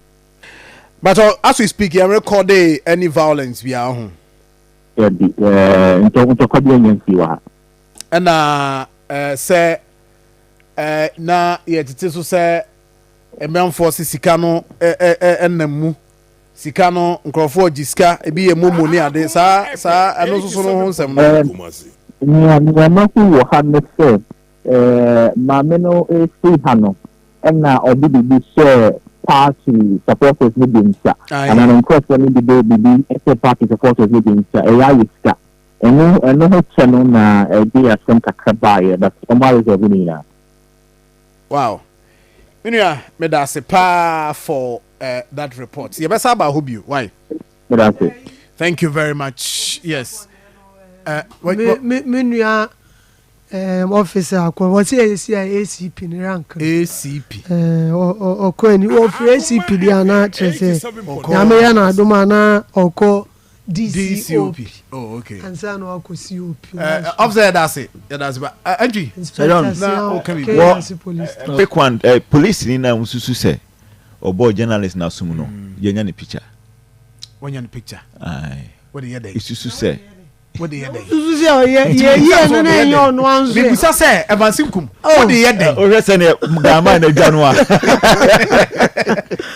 enyo no anzo yeah quick one o rese gama say na ayo ko anopa no ko no nya ni di ye quick one adwen ba say John dey bia nso but who say ya incentrofo no e wo say ya etu yonfo en ka say dey obi anim do okoye obi anim do okoye metu obi afa one year vigilant kakra bi obi wo bo asuma af yes confirmation and I'm fantos why obi bo asum brega utin sa no pan no onka bi onka see net me so no pan ma didi no enu na sometimes you ha masa ebufo ba we are the president onidi almost 30 at this 7 so 5 now so one can simbi akokokro nya bi niye so it is ekobasa no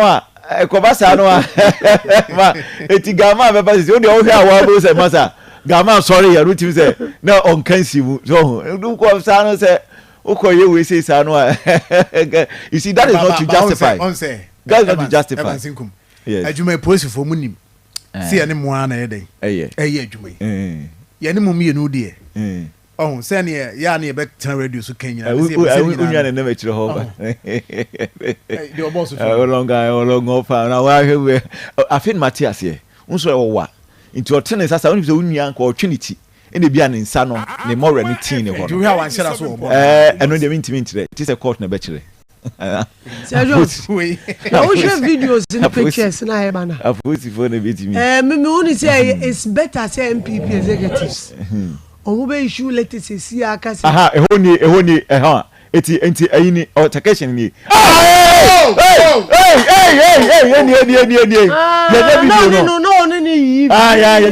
ya video no obibi ni mo ya de pa edi asuma this is bad. Where intentional? Where intentional? No, I didn't want to kai. What it kako piano. We are sure sa kwa nbe kan bia kire no. With intentional. Come on, crying with the intentional. I mo come chiga. Ba obi e kwa no sa ba o. This is it. We are sure sa na BBS. Oh. Ana we ka je sin ya. When dey so dey obufu na buy dey bi. Dey obo na sum ne dey. What's up? Or the obufu na buy. Because say no near police for. Anti brand ye.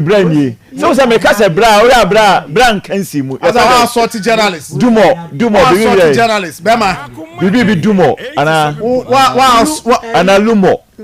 Eni nyina no. Adalu or dumo. Oh, bread dumo. Amenu mo. I know so ho.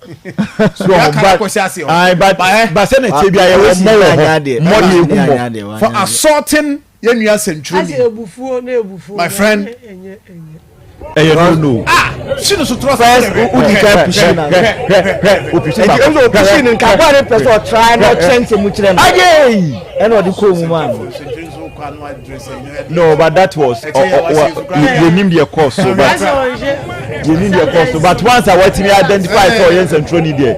I saw said I was say no. It's a no. It's a no. This one is a no. No, you see, but me ba the reporter was saying Adena na sumna yebo adena afa na gini it's all to me reported because one run na pay 20 kwa waka 40 because the basa na you ni so you hatu tamre o say adwini nyina keka bom gege sa me ya George bana hene George e wa homa no so George na owo scene ho videos ayensa kanyina on de brɛ wa ha our media general reporter on social grounds. Media, good morning. Morning. Na Biaboko. But video odi abreye police ni our assault here.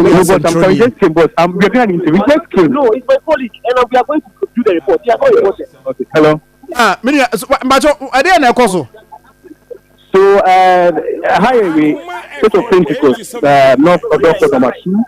And yeba ha na bibia koso wa cool way and then he said journalist to be ATM the police abono soon because he wanted to go to where the place is but evidence or your video HSO abono soon the glasses show and the glasses and the can this is now we said next my body can and 30 minutes but me colleague aba fa na committee report any for a shaky on to me is one thing see ana the other colleague aba tune ko almost man the car station this is like me a shaky in here for yes and then say we true is there because police want to say we are exaggerating but evidence is there no in fact here crano videos about we have that evidence first police exactly. No the central no try say obe church bibi mu minim say no church bibi watch bia yes and we police ni free baby anu odina na be fa chire piano oda no ho akọ ni nsa be nkum sa and minka be to before that any boss no so ordinary issue the boss was going inside no since ordinary that issue any boss take say the boss and then all you cool and any boss take say he shouldn't know who he is before he will be okay. That's the police officer, no? Yeah, the police officer, no? Yes, it's the same person. If you don't need to know who the caliber of the person is before you try to act well, So clearly, what I mean is, if it's an ordinary person, then you would have done anything to the person. And so it's something about his temperament. I think it's about his temperament. And see, I mean, I say, I'm not say Omunyi officer in front. I'm saying we need you. We need to say,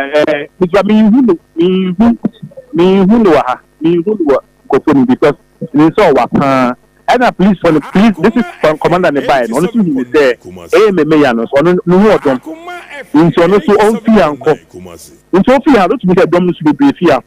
And Tama Hanway. And they say, I can say, yes, sir, police officer, no, only around. Only me, only.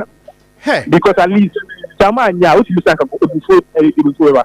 But I'm attention, my attention about what is it to say? I'm attention about her because the woman said media because a lot of people are alleging say he's an MPP person. This is an allegation. Of course, even AMA and the kind of so that's not affect it. So that's so clearly, if the NDC side have heard this, they want to act upon it. So this is like let's see clearly and come in next year and get the tension. But once it's not here, any boss was waiting her. So a lot of people are also left. Wow. But who can you now Korea? Menim say be more record apart from this incident, maybe I work on send a process necessity about to cause of come there.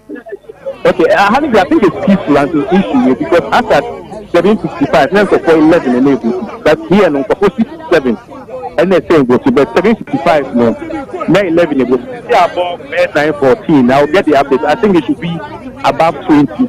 If I'm not wrong, but it costs some area. Once this case, like I said, don't go to the NC.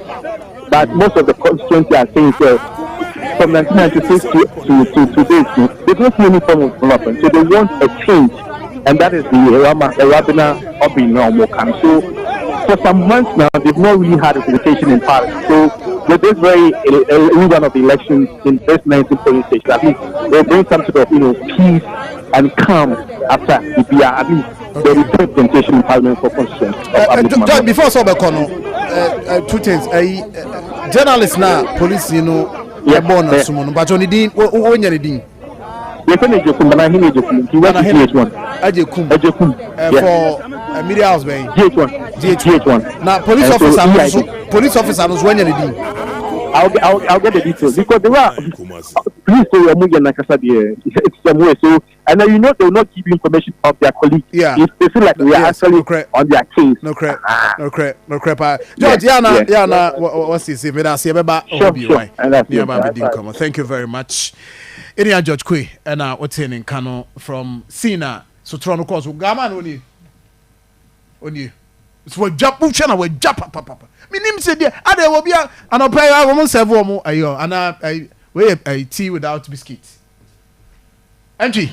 Sir John, on this there, make us say I sometimes police for ni bi I know me na. You know intentionally war media for no central for no to say will be a come masem says inti obedru scene ho na nkasa no oba no conscientizing na agenda da to ye rough the least mistake abe no de be ma opobi abono but enya de papa was say so nti omo hwe na bibi on pabo ni che say was order no hospital omo hwe no because enya the best na police for instance mam order mani na make order man ntwi two isi na me ntiase aso dem no mo koto aba no eno no mo hihye ya mo de emede to aba no e che say elections no insuom na how insuom na ye bo apata insuom na ye bo tent ye mfa ballot box ni pipa nkɔhye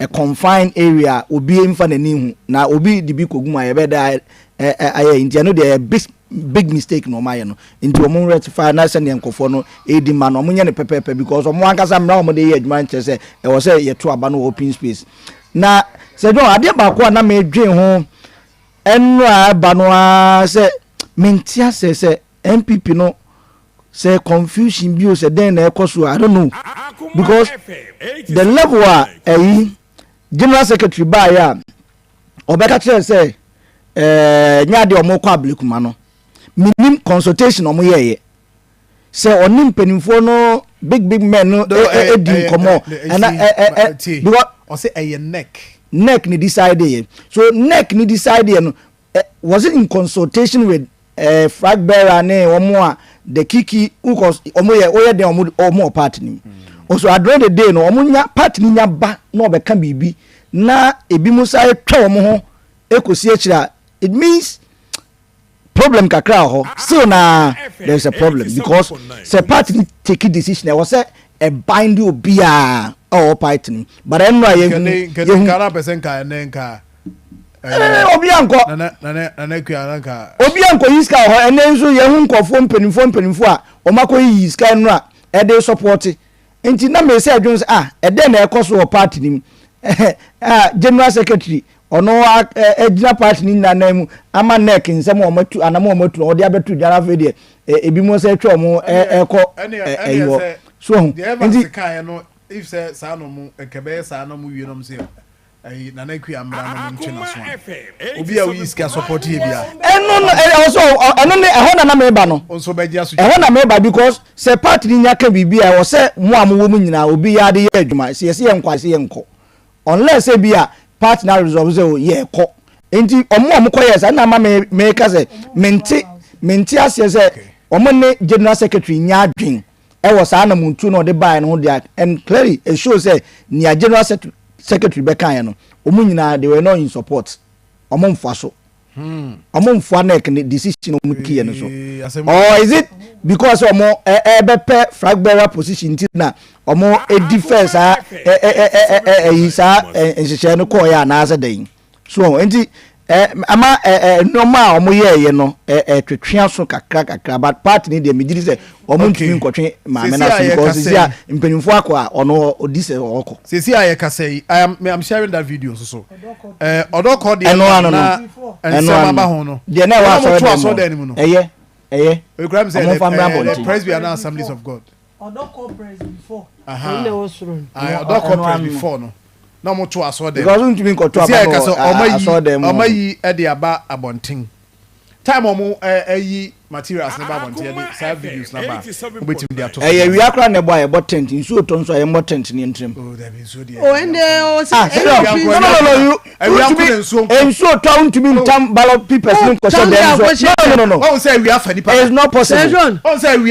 abo am say afani pa won say nsu to fa ba bu bibia ma che say afen adebere bi nsuo na awia de difference na nti woti akọ season na ewom ni nsuo bie no ebeto abeyiro bia season re ewom nsuo no emeyiro bia nto mma pata no emeyiro kra enyiri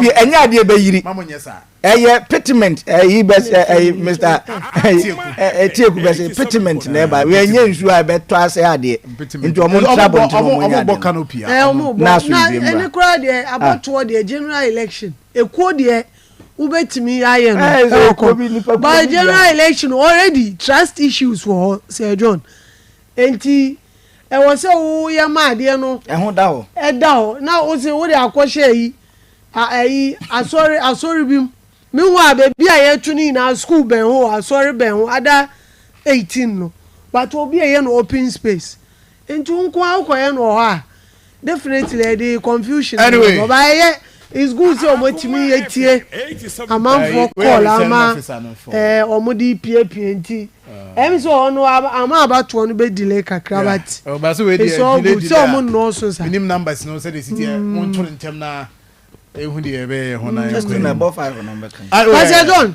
mamemfa enso de na entwi kan about party leadership said your kan say mami na na ekua sorry dey be say say project yen ka so lose yentina wo we know lose na party ni your madwene so mo friend then they should be ready to call all omo support because me no ka say woni same wukumo enanam woni Patrick ya bo ama mo enye members of parliament we bro no mo na nam from one polling station to the other omo ye campaign omo enti minority women caucus no nyina so and the leader of the party will also be called because Sir John say oh yeah dey na memfo aso a mintimi ma ubibi say moral bi say fire me ma wa na chere say me for dey oh yeah no so enti it's better for the party say see omo issue statement so omo can before omo court no but say see how they supported because supporters they've already defied party leaders in the directives am omoko enti abasa na o ya mistrust in the doors me no mo afa de obeka ansem bi kura no mo mfa nya adwuma enye last minute na o de say de enti esi ano omo anfa speaker na omo nko station to station nya announcement say ya na kan ya twe asan enti omo a o pese o support no bia no ko support na ko tanechi na omo ntimi enwini ade no because NDC de omo FM on the ground omo nso eye omo de enti maame nso hwa na ni abre ovim say I think sir production let's do this you betimi anya audio no from the guy you know Centroni na omo posting you know ashino so throw we dey nya allegedly be ani ebansinkum Bureau chief but just we dey etimika yeah say allegedly be ani ho say asumbo yi dey wabona asumna allegedly na say and obesen onion tone insane dia go we dey yahu and da hoyi pain and George can videos no na e betu aha ka say allegedly videos ne dey enti mo hwema wakasa ebe na yeti na nsem no kwan fa so a wodi so trosa we dey so kra dey but no share glasses o why no nation abrantie no that you no share o say the atwa no ho no aye so tro no oje ye no na the glasses are no share no a pie na I don't know share glasses na so boss train na hu no no share James or born it of nti hwe oje sram sa no o man left na ebu ye there's a video where you free the bag mu credit there's a video where you free the bag mu credit say enie I don't know share glasses nti no Akuma no andasa 87.9 Kumasi so play she's the mood a police were left here now right yes boy say at that you dey left in the bedroom well left here ko yi pa anyway and if you ada koji ska bills microcredit or na mpacho fako ye na totone ma begu store nim so and I say adwuma na obi mu no koji bi koji ska ho free bills microcredit do here ofa Ghana card na free number 0596 92 08 0596 920833 and I say 0302 200 390 0302 200 390 and no yeah bills there we are and no Ghana card yeah first cabe to hona by tiebi to hona to susu ansana no any hobby na bacho doctor time da so Dr. Dujenfi ko na on show ya de no say stroke diabetes baby ade na ntia kodru bia no get closer na fo ni chirema bu akwa agogo ya ni aban school na hwe ni mo sanso na ukon kranso apoko ase maira kwan no so obehu ya ho hypertension low high blood pressure bema obeman akojo na efiadai ahojo 0244 774 282 0244 774 282 Pacho NPA National Petroleum Authority simin control say so ko fuel na yan serve ye customer service when ye fuel na nkasa nye papa report man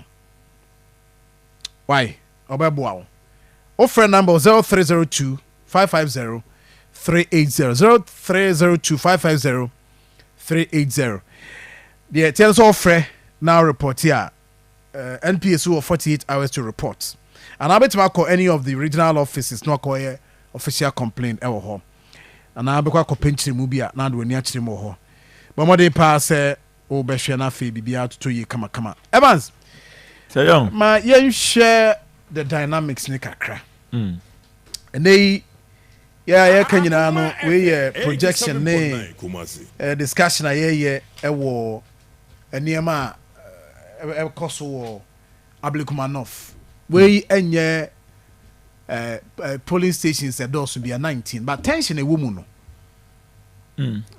so what share free ho tension this one I mean 19 the same yes say me say me share see kra no pa no me boss kakra we share the last elections before a year omokoyi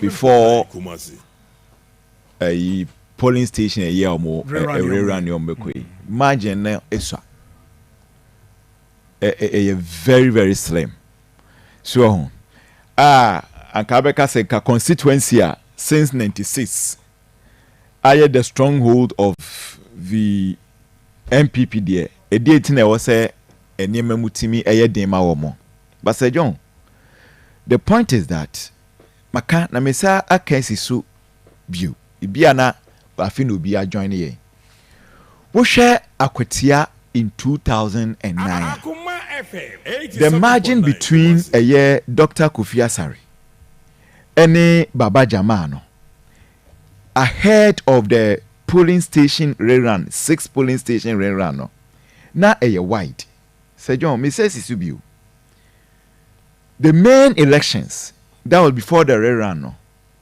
out of 83 polling stations results declared out of 89 declared na Dr. Kofi Asare ekuta 16,889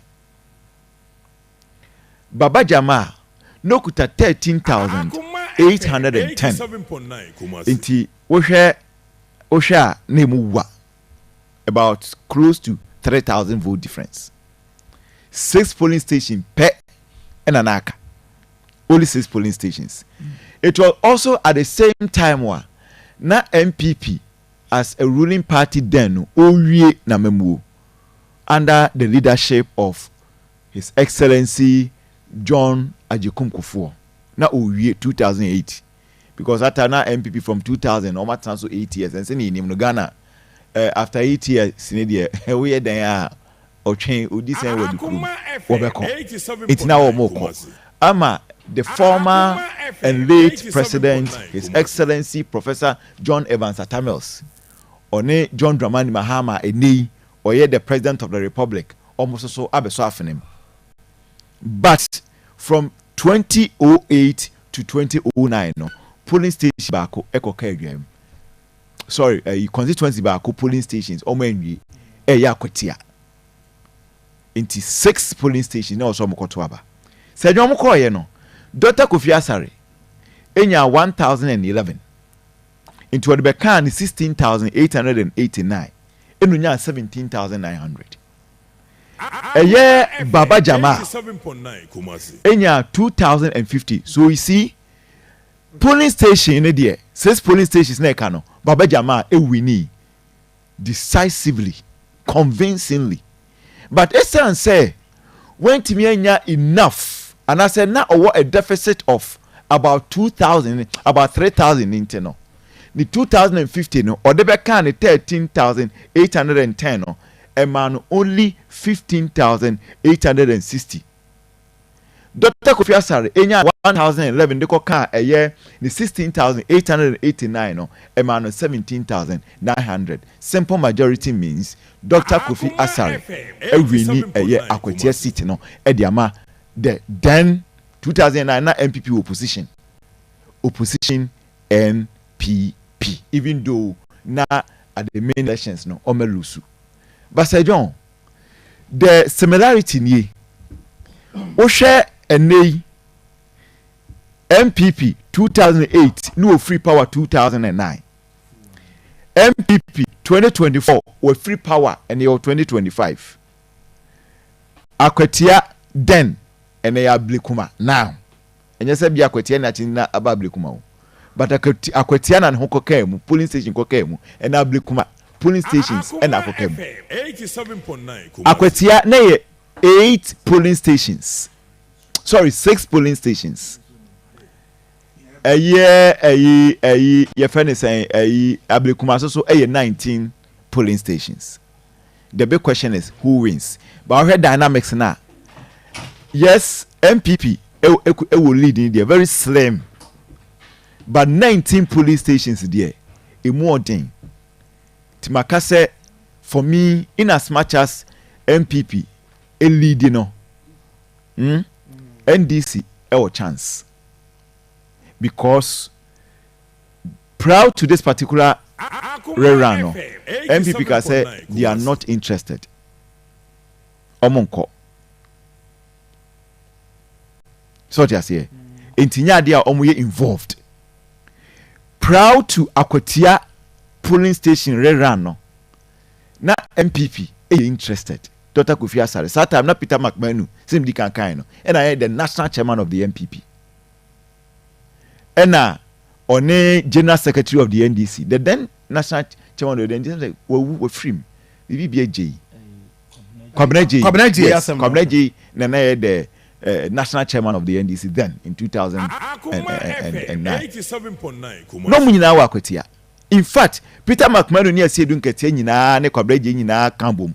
And from one police station to the other. Omo etum rantia ne mabunu ne for say. Omo tum aba ne mabunu rantia ne maba ne for say. Emu bi anya basa basa. Enti ne nema very very smooth.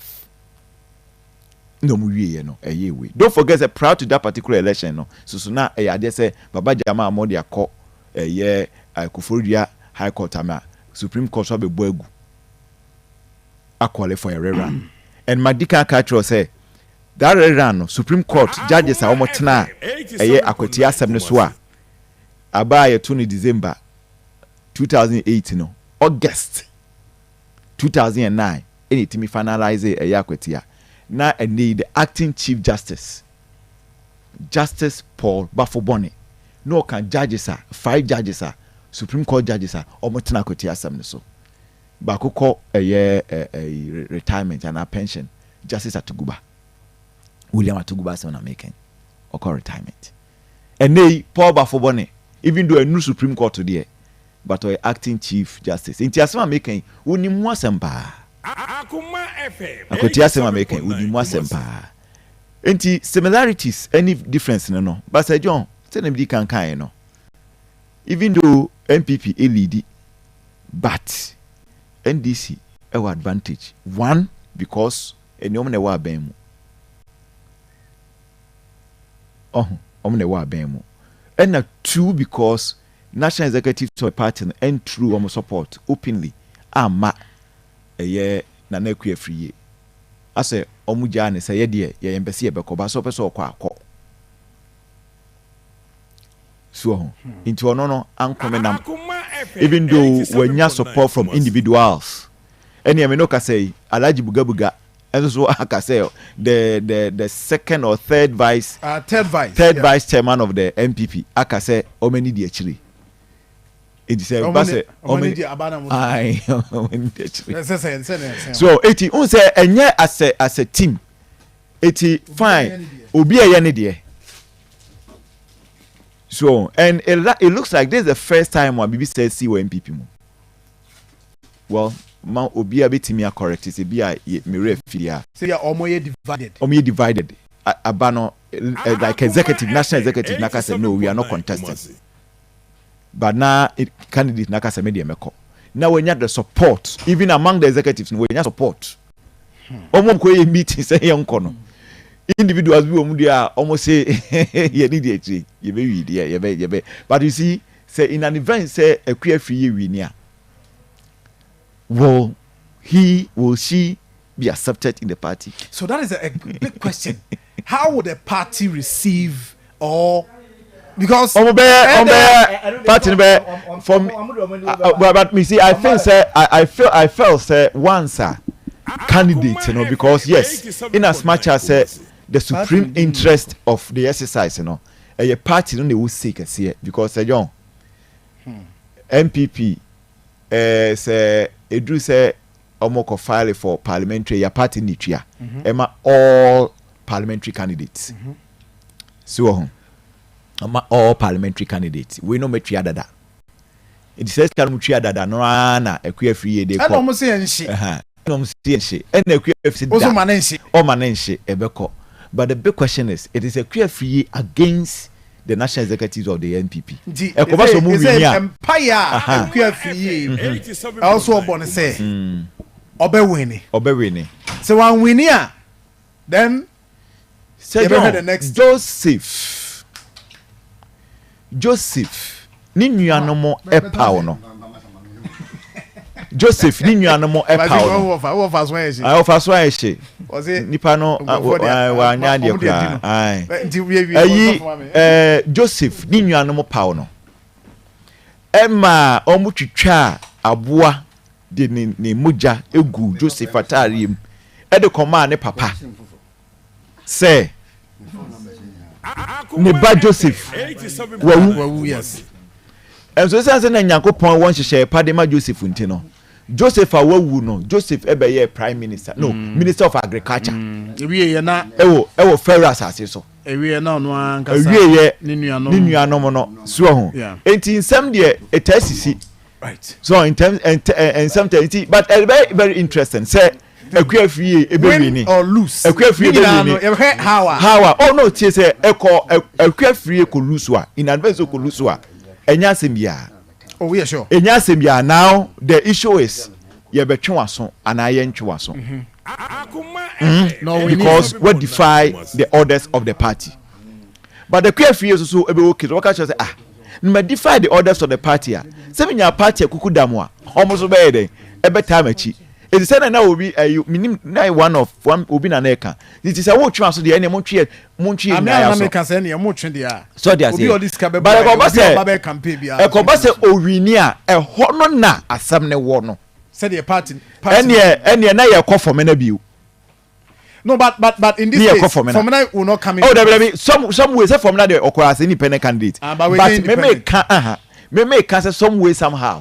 But we Fomena no dey. Fomena no edit the terms ekogu or say do this for me before I join you. But we are winning straightforward. Oh, there can say bia the candidate no, the candidate channel. In fact, the position in parliament will not change from MPP to independent. But make us say within the party no. Maybe I confront catch say your power chow. Not Joseph Jenny be abem.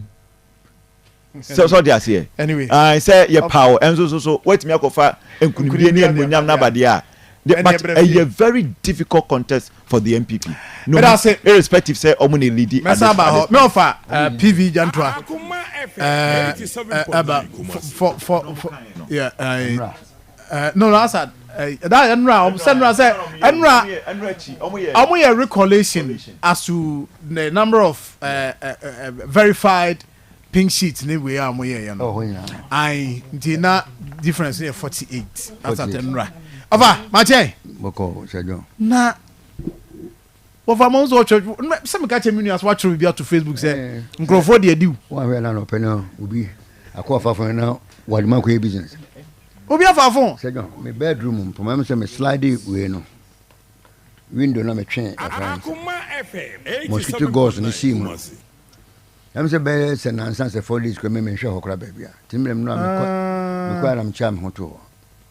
Raba man meniti e ma make kan dia tem se me de kan phones no go hona because na me that an payment so ya freko oh and say me come ha say o me ditwa bibi ni be ma me a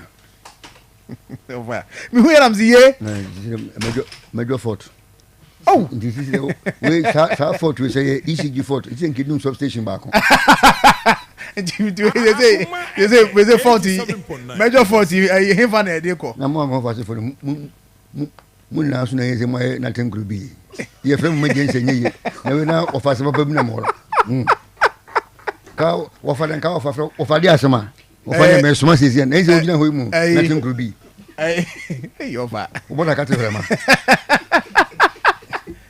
Evans o bag no way bi mu na hwa de why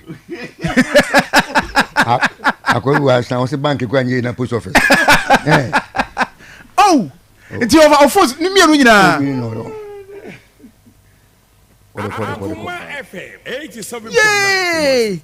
just me who post on Facebook until who ya then I post here and how use your laptop me fa me laundry from phone okay and me logging in Quick, yes. I mean that's. I'm afraid I'm telling for no say. I'm saying more upon me and some daddy and some man here and there.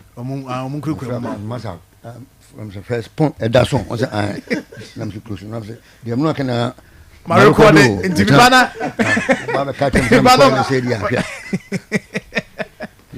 Eh so enya ofa kwaba asem ofa say ne phone ayira enya so also ofa so we ba we ano ofa kwaba akwa aha tie so I say ofa don't worry we will sort you out so and you free ha me free why na market kabum but we dey also mo say Evans ade we dey wo fa ne phone sie mienu wo dey ba kokora no a akwa bia ni fie ni gi na hwere mu na kwa yare se John na fo ba ko ba e se John se video o da he o ye gi no ani so ne ko ne hwe na kwa wan ka hwe anche no na se kan wa ba na kwa se ha de gi de du wa ambhwe na ya tutu no ama tell no ba no se John we de o se kam loko na me na shi kwa so de gi skena yempo obi na onfa nko so una nim ba bia gi kwan wo no ne tanko fu ni yom tron kan sem hu amemeti ha ba chem gi kwan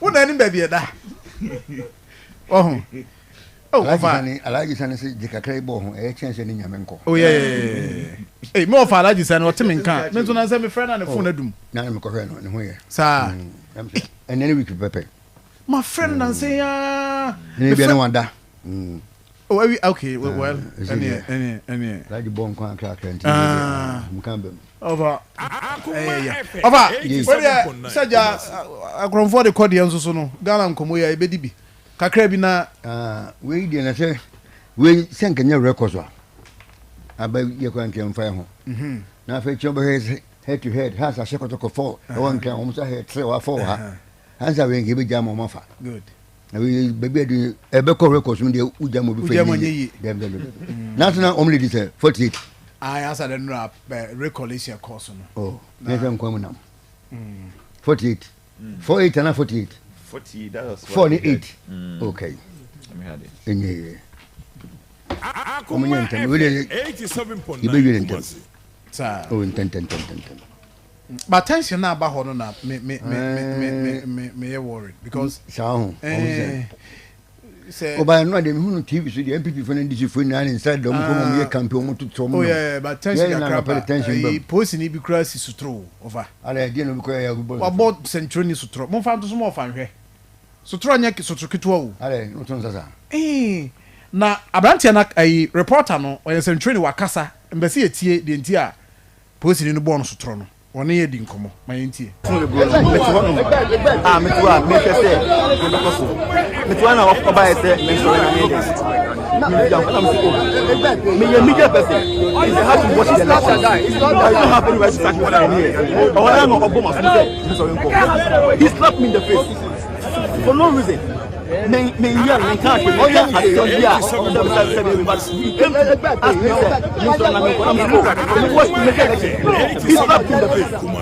media person I watch me in that this man he will hear from me very soon what me who need okay obey ASP obey ASP obey blue yes he's a very tall guy and look I was there men can be me share the course election he just approached me say Banahene sorry if you are no I'm watching the elections he's the one that's the guy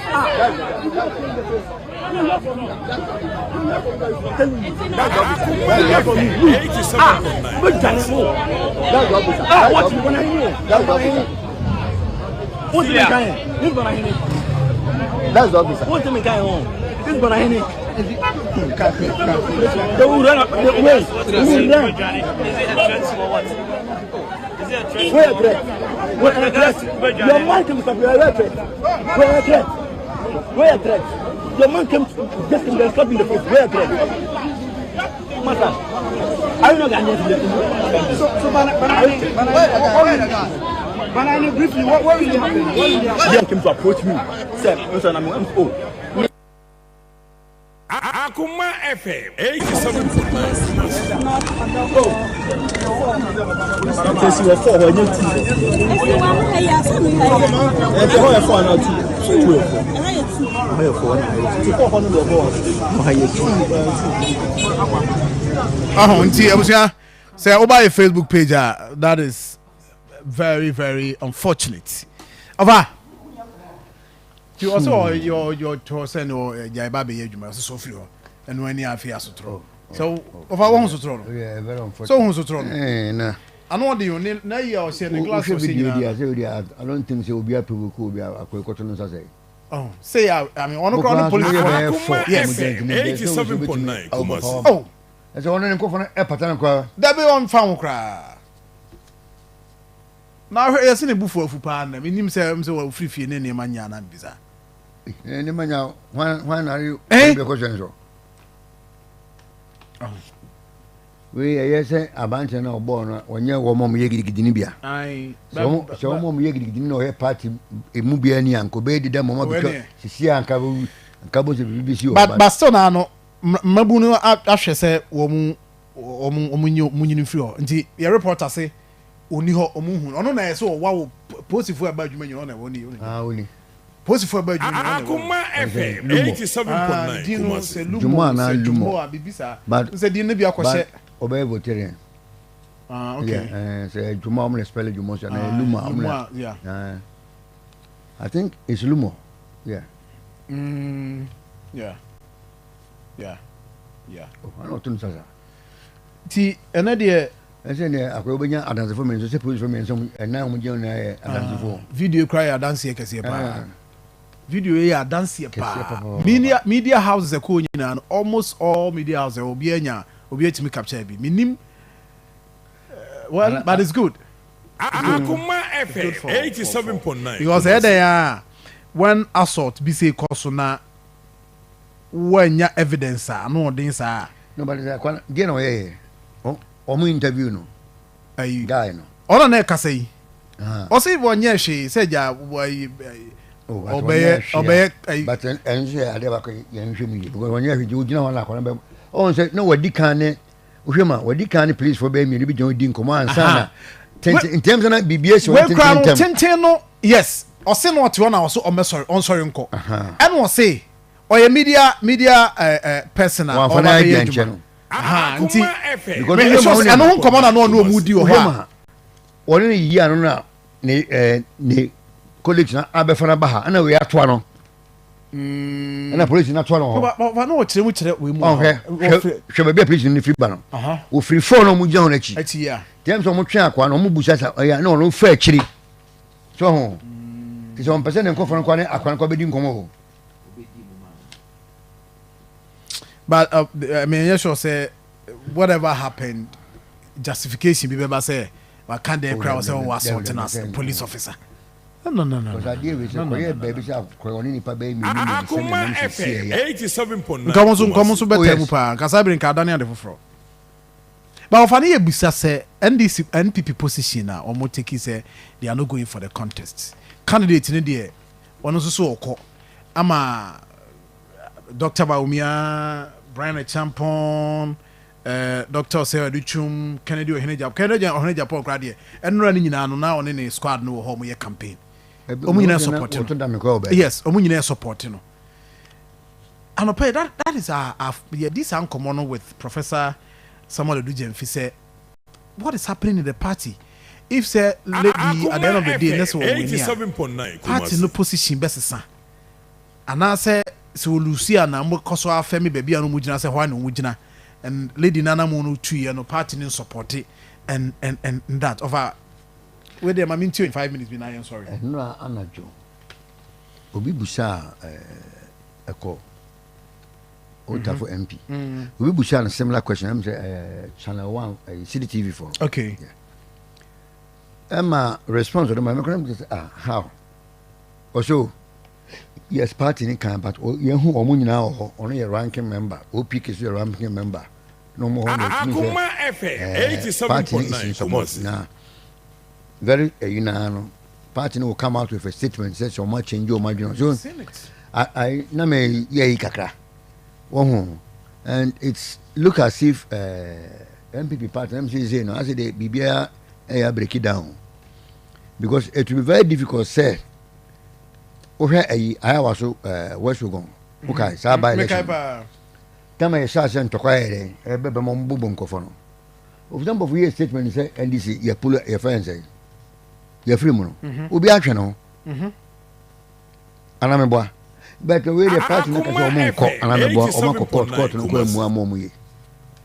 Now, if candidate not test him on your bed, it is already on best sanction, and I will on best sanction. Wasn't couldn't be feed the idea. But Uyamuswa, Nipa Woken, prospective affairs, almost paying Ubia, so that when I asked him, Omoncono. It was the General Secretary in a press conference. And on some can be baby. I can't review. And a friend, and same hell, baby. It was a very serious issue. Because the General Secretary, because of MPP form. Not kind of know a call, one answer on your head or contested lessons. No, now, woman paying for woman now, even MPs now. The MPs no support it. Woman now, what they are. Let's say, you know, one funny answer. And I say, one will be untranslated, you know, one become some. No, say the highest decision body now. So, how? And the other candidate a contesting. Apart from Nediachi. I in a numb way. Then Samia Ukumunin. Then I am part, says a GS can say. MPP and Kodia. 87.9. Next one, no. I suppose to a friend. Didn't get him boy. I think so. It is a sanction be about the annual woman or peon. I was on sanction now. Evans, that decision, no. Said neck, no. Flag bearer no can we?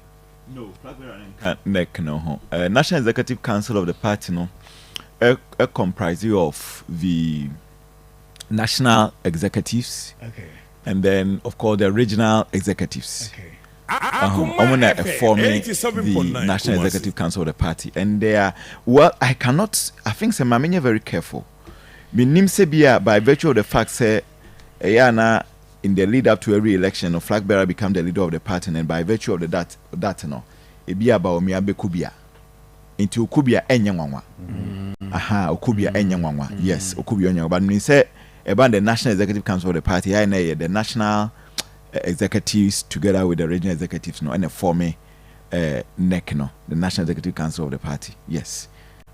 Anyway, but the last meeting I'm afraid no, Asobire the NFRS meeting. Once say you home Shadan Fano. The 17 team home Fano. And na Chairman Buta so the comment be oko make here.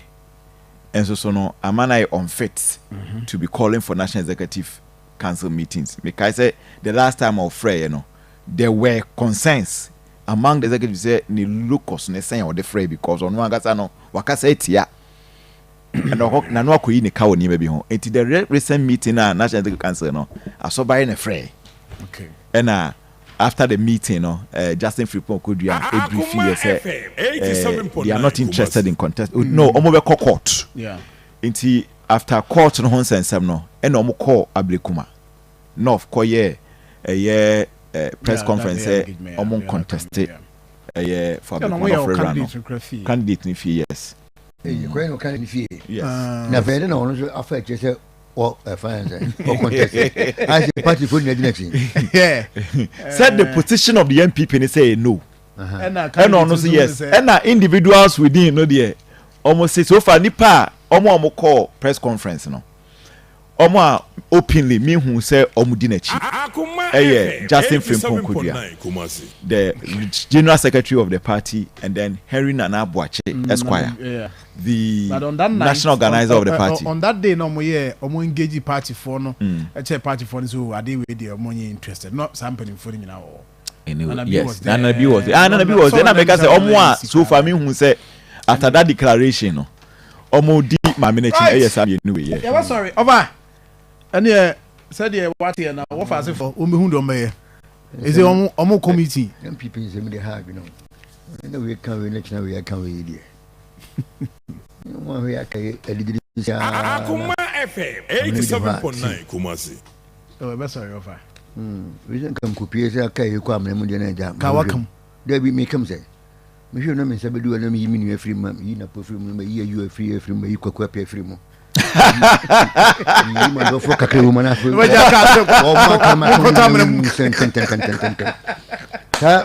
Sabe 12 years me year from me. By the time I'm better part of baby and say you be for 10 years. But so often also so because one party so near because okay. I say men can say democracy and you see who say you can do man can be from party big now. Let's say mo kokra da yeah di be fear you anyway I'll find that say the chairman we now only the third vice yeah we buga I don't know what can say or say omoni di achiri no but time omoni di no so what no so ti obi anyway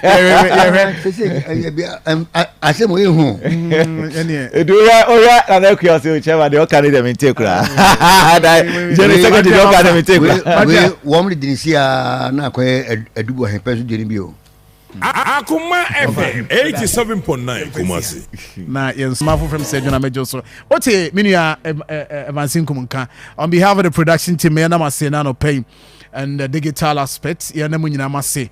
Mo messages on Facebook Brody Perry, Benji, Kojo Enchibo Siakon Dede Folly Isa Boy, Isa Odi wa helpful Kwame, Evelyn ya Jerry John Hodanu Atefie LC Berima Patrick Abuaje and afi mo amaka nyina mo message saying Abdul Rahman Alija Jadan Audu Seidu mo amaka nyina comment sample 2 Pablo Icon Samuel Kojo Wusu Nana Moa Marfo Susu Bafi and mo amaka nyina mo message saba yada masini nyina is about yen afrakoma obeng da kwa o message wa ha nyina ye sorry Justice Owusu Monsomo de ewa ha Flex Chey Musa Batwa Oyibo Boateng and the others. Ye jamo de mama Tony Best and if yada.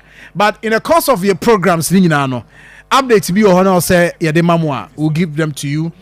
Kopim say results ne be start aba. Yada ma say nyame adomo a ochina e be hia anopa wonsom so. Na de be koso bia ne be bono tofa na nyame adomo ochina ne be san e de amamo. Have a nice day. Me jada Tony Best. Tony Best it take you over. Have a nice day. As P Pharmaceuticals. Assign the draw your friend Hematos Abejaso. Hematos Yemoje draw a yama obi and no to a want to mindidi. Dear Nemoja Swate, not want to mindano. Esha Hematos syrup a traquine. Hematos ekuta a honin drobi to say iron tray, any folic acid, a boasis in a pediano. Emma Nipediani yana pome diancasa. Hematos ede. Na eje djuma wo mojanum ema moja no bi die frusana wo ne pedua no mankasa wona wa yare a wo pese wonya wona pomuden efo wo ho to hematos syrup so ne sisi wona kasa wo be hu aspi wo ejuso asamai wo be nya hematos e wo pharmacies ene OTC shops ana free 0559 408555 Aspi Pharmaceuticals yenim wondro fitete kai say FDA age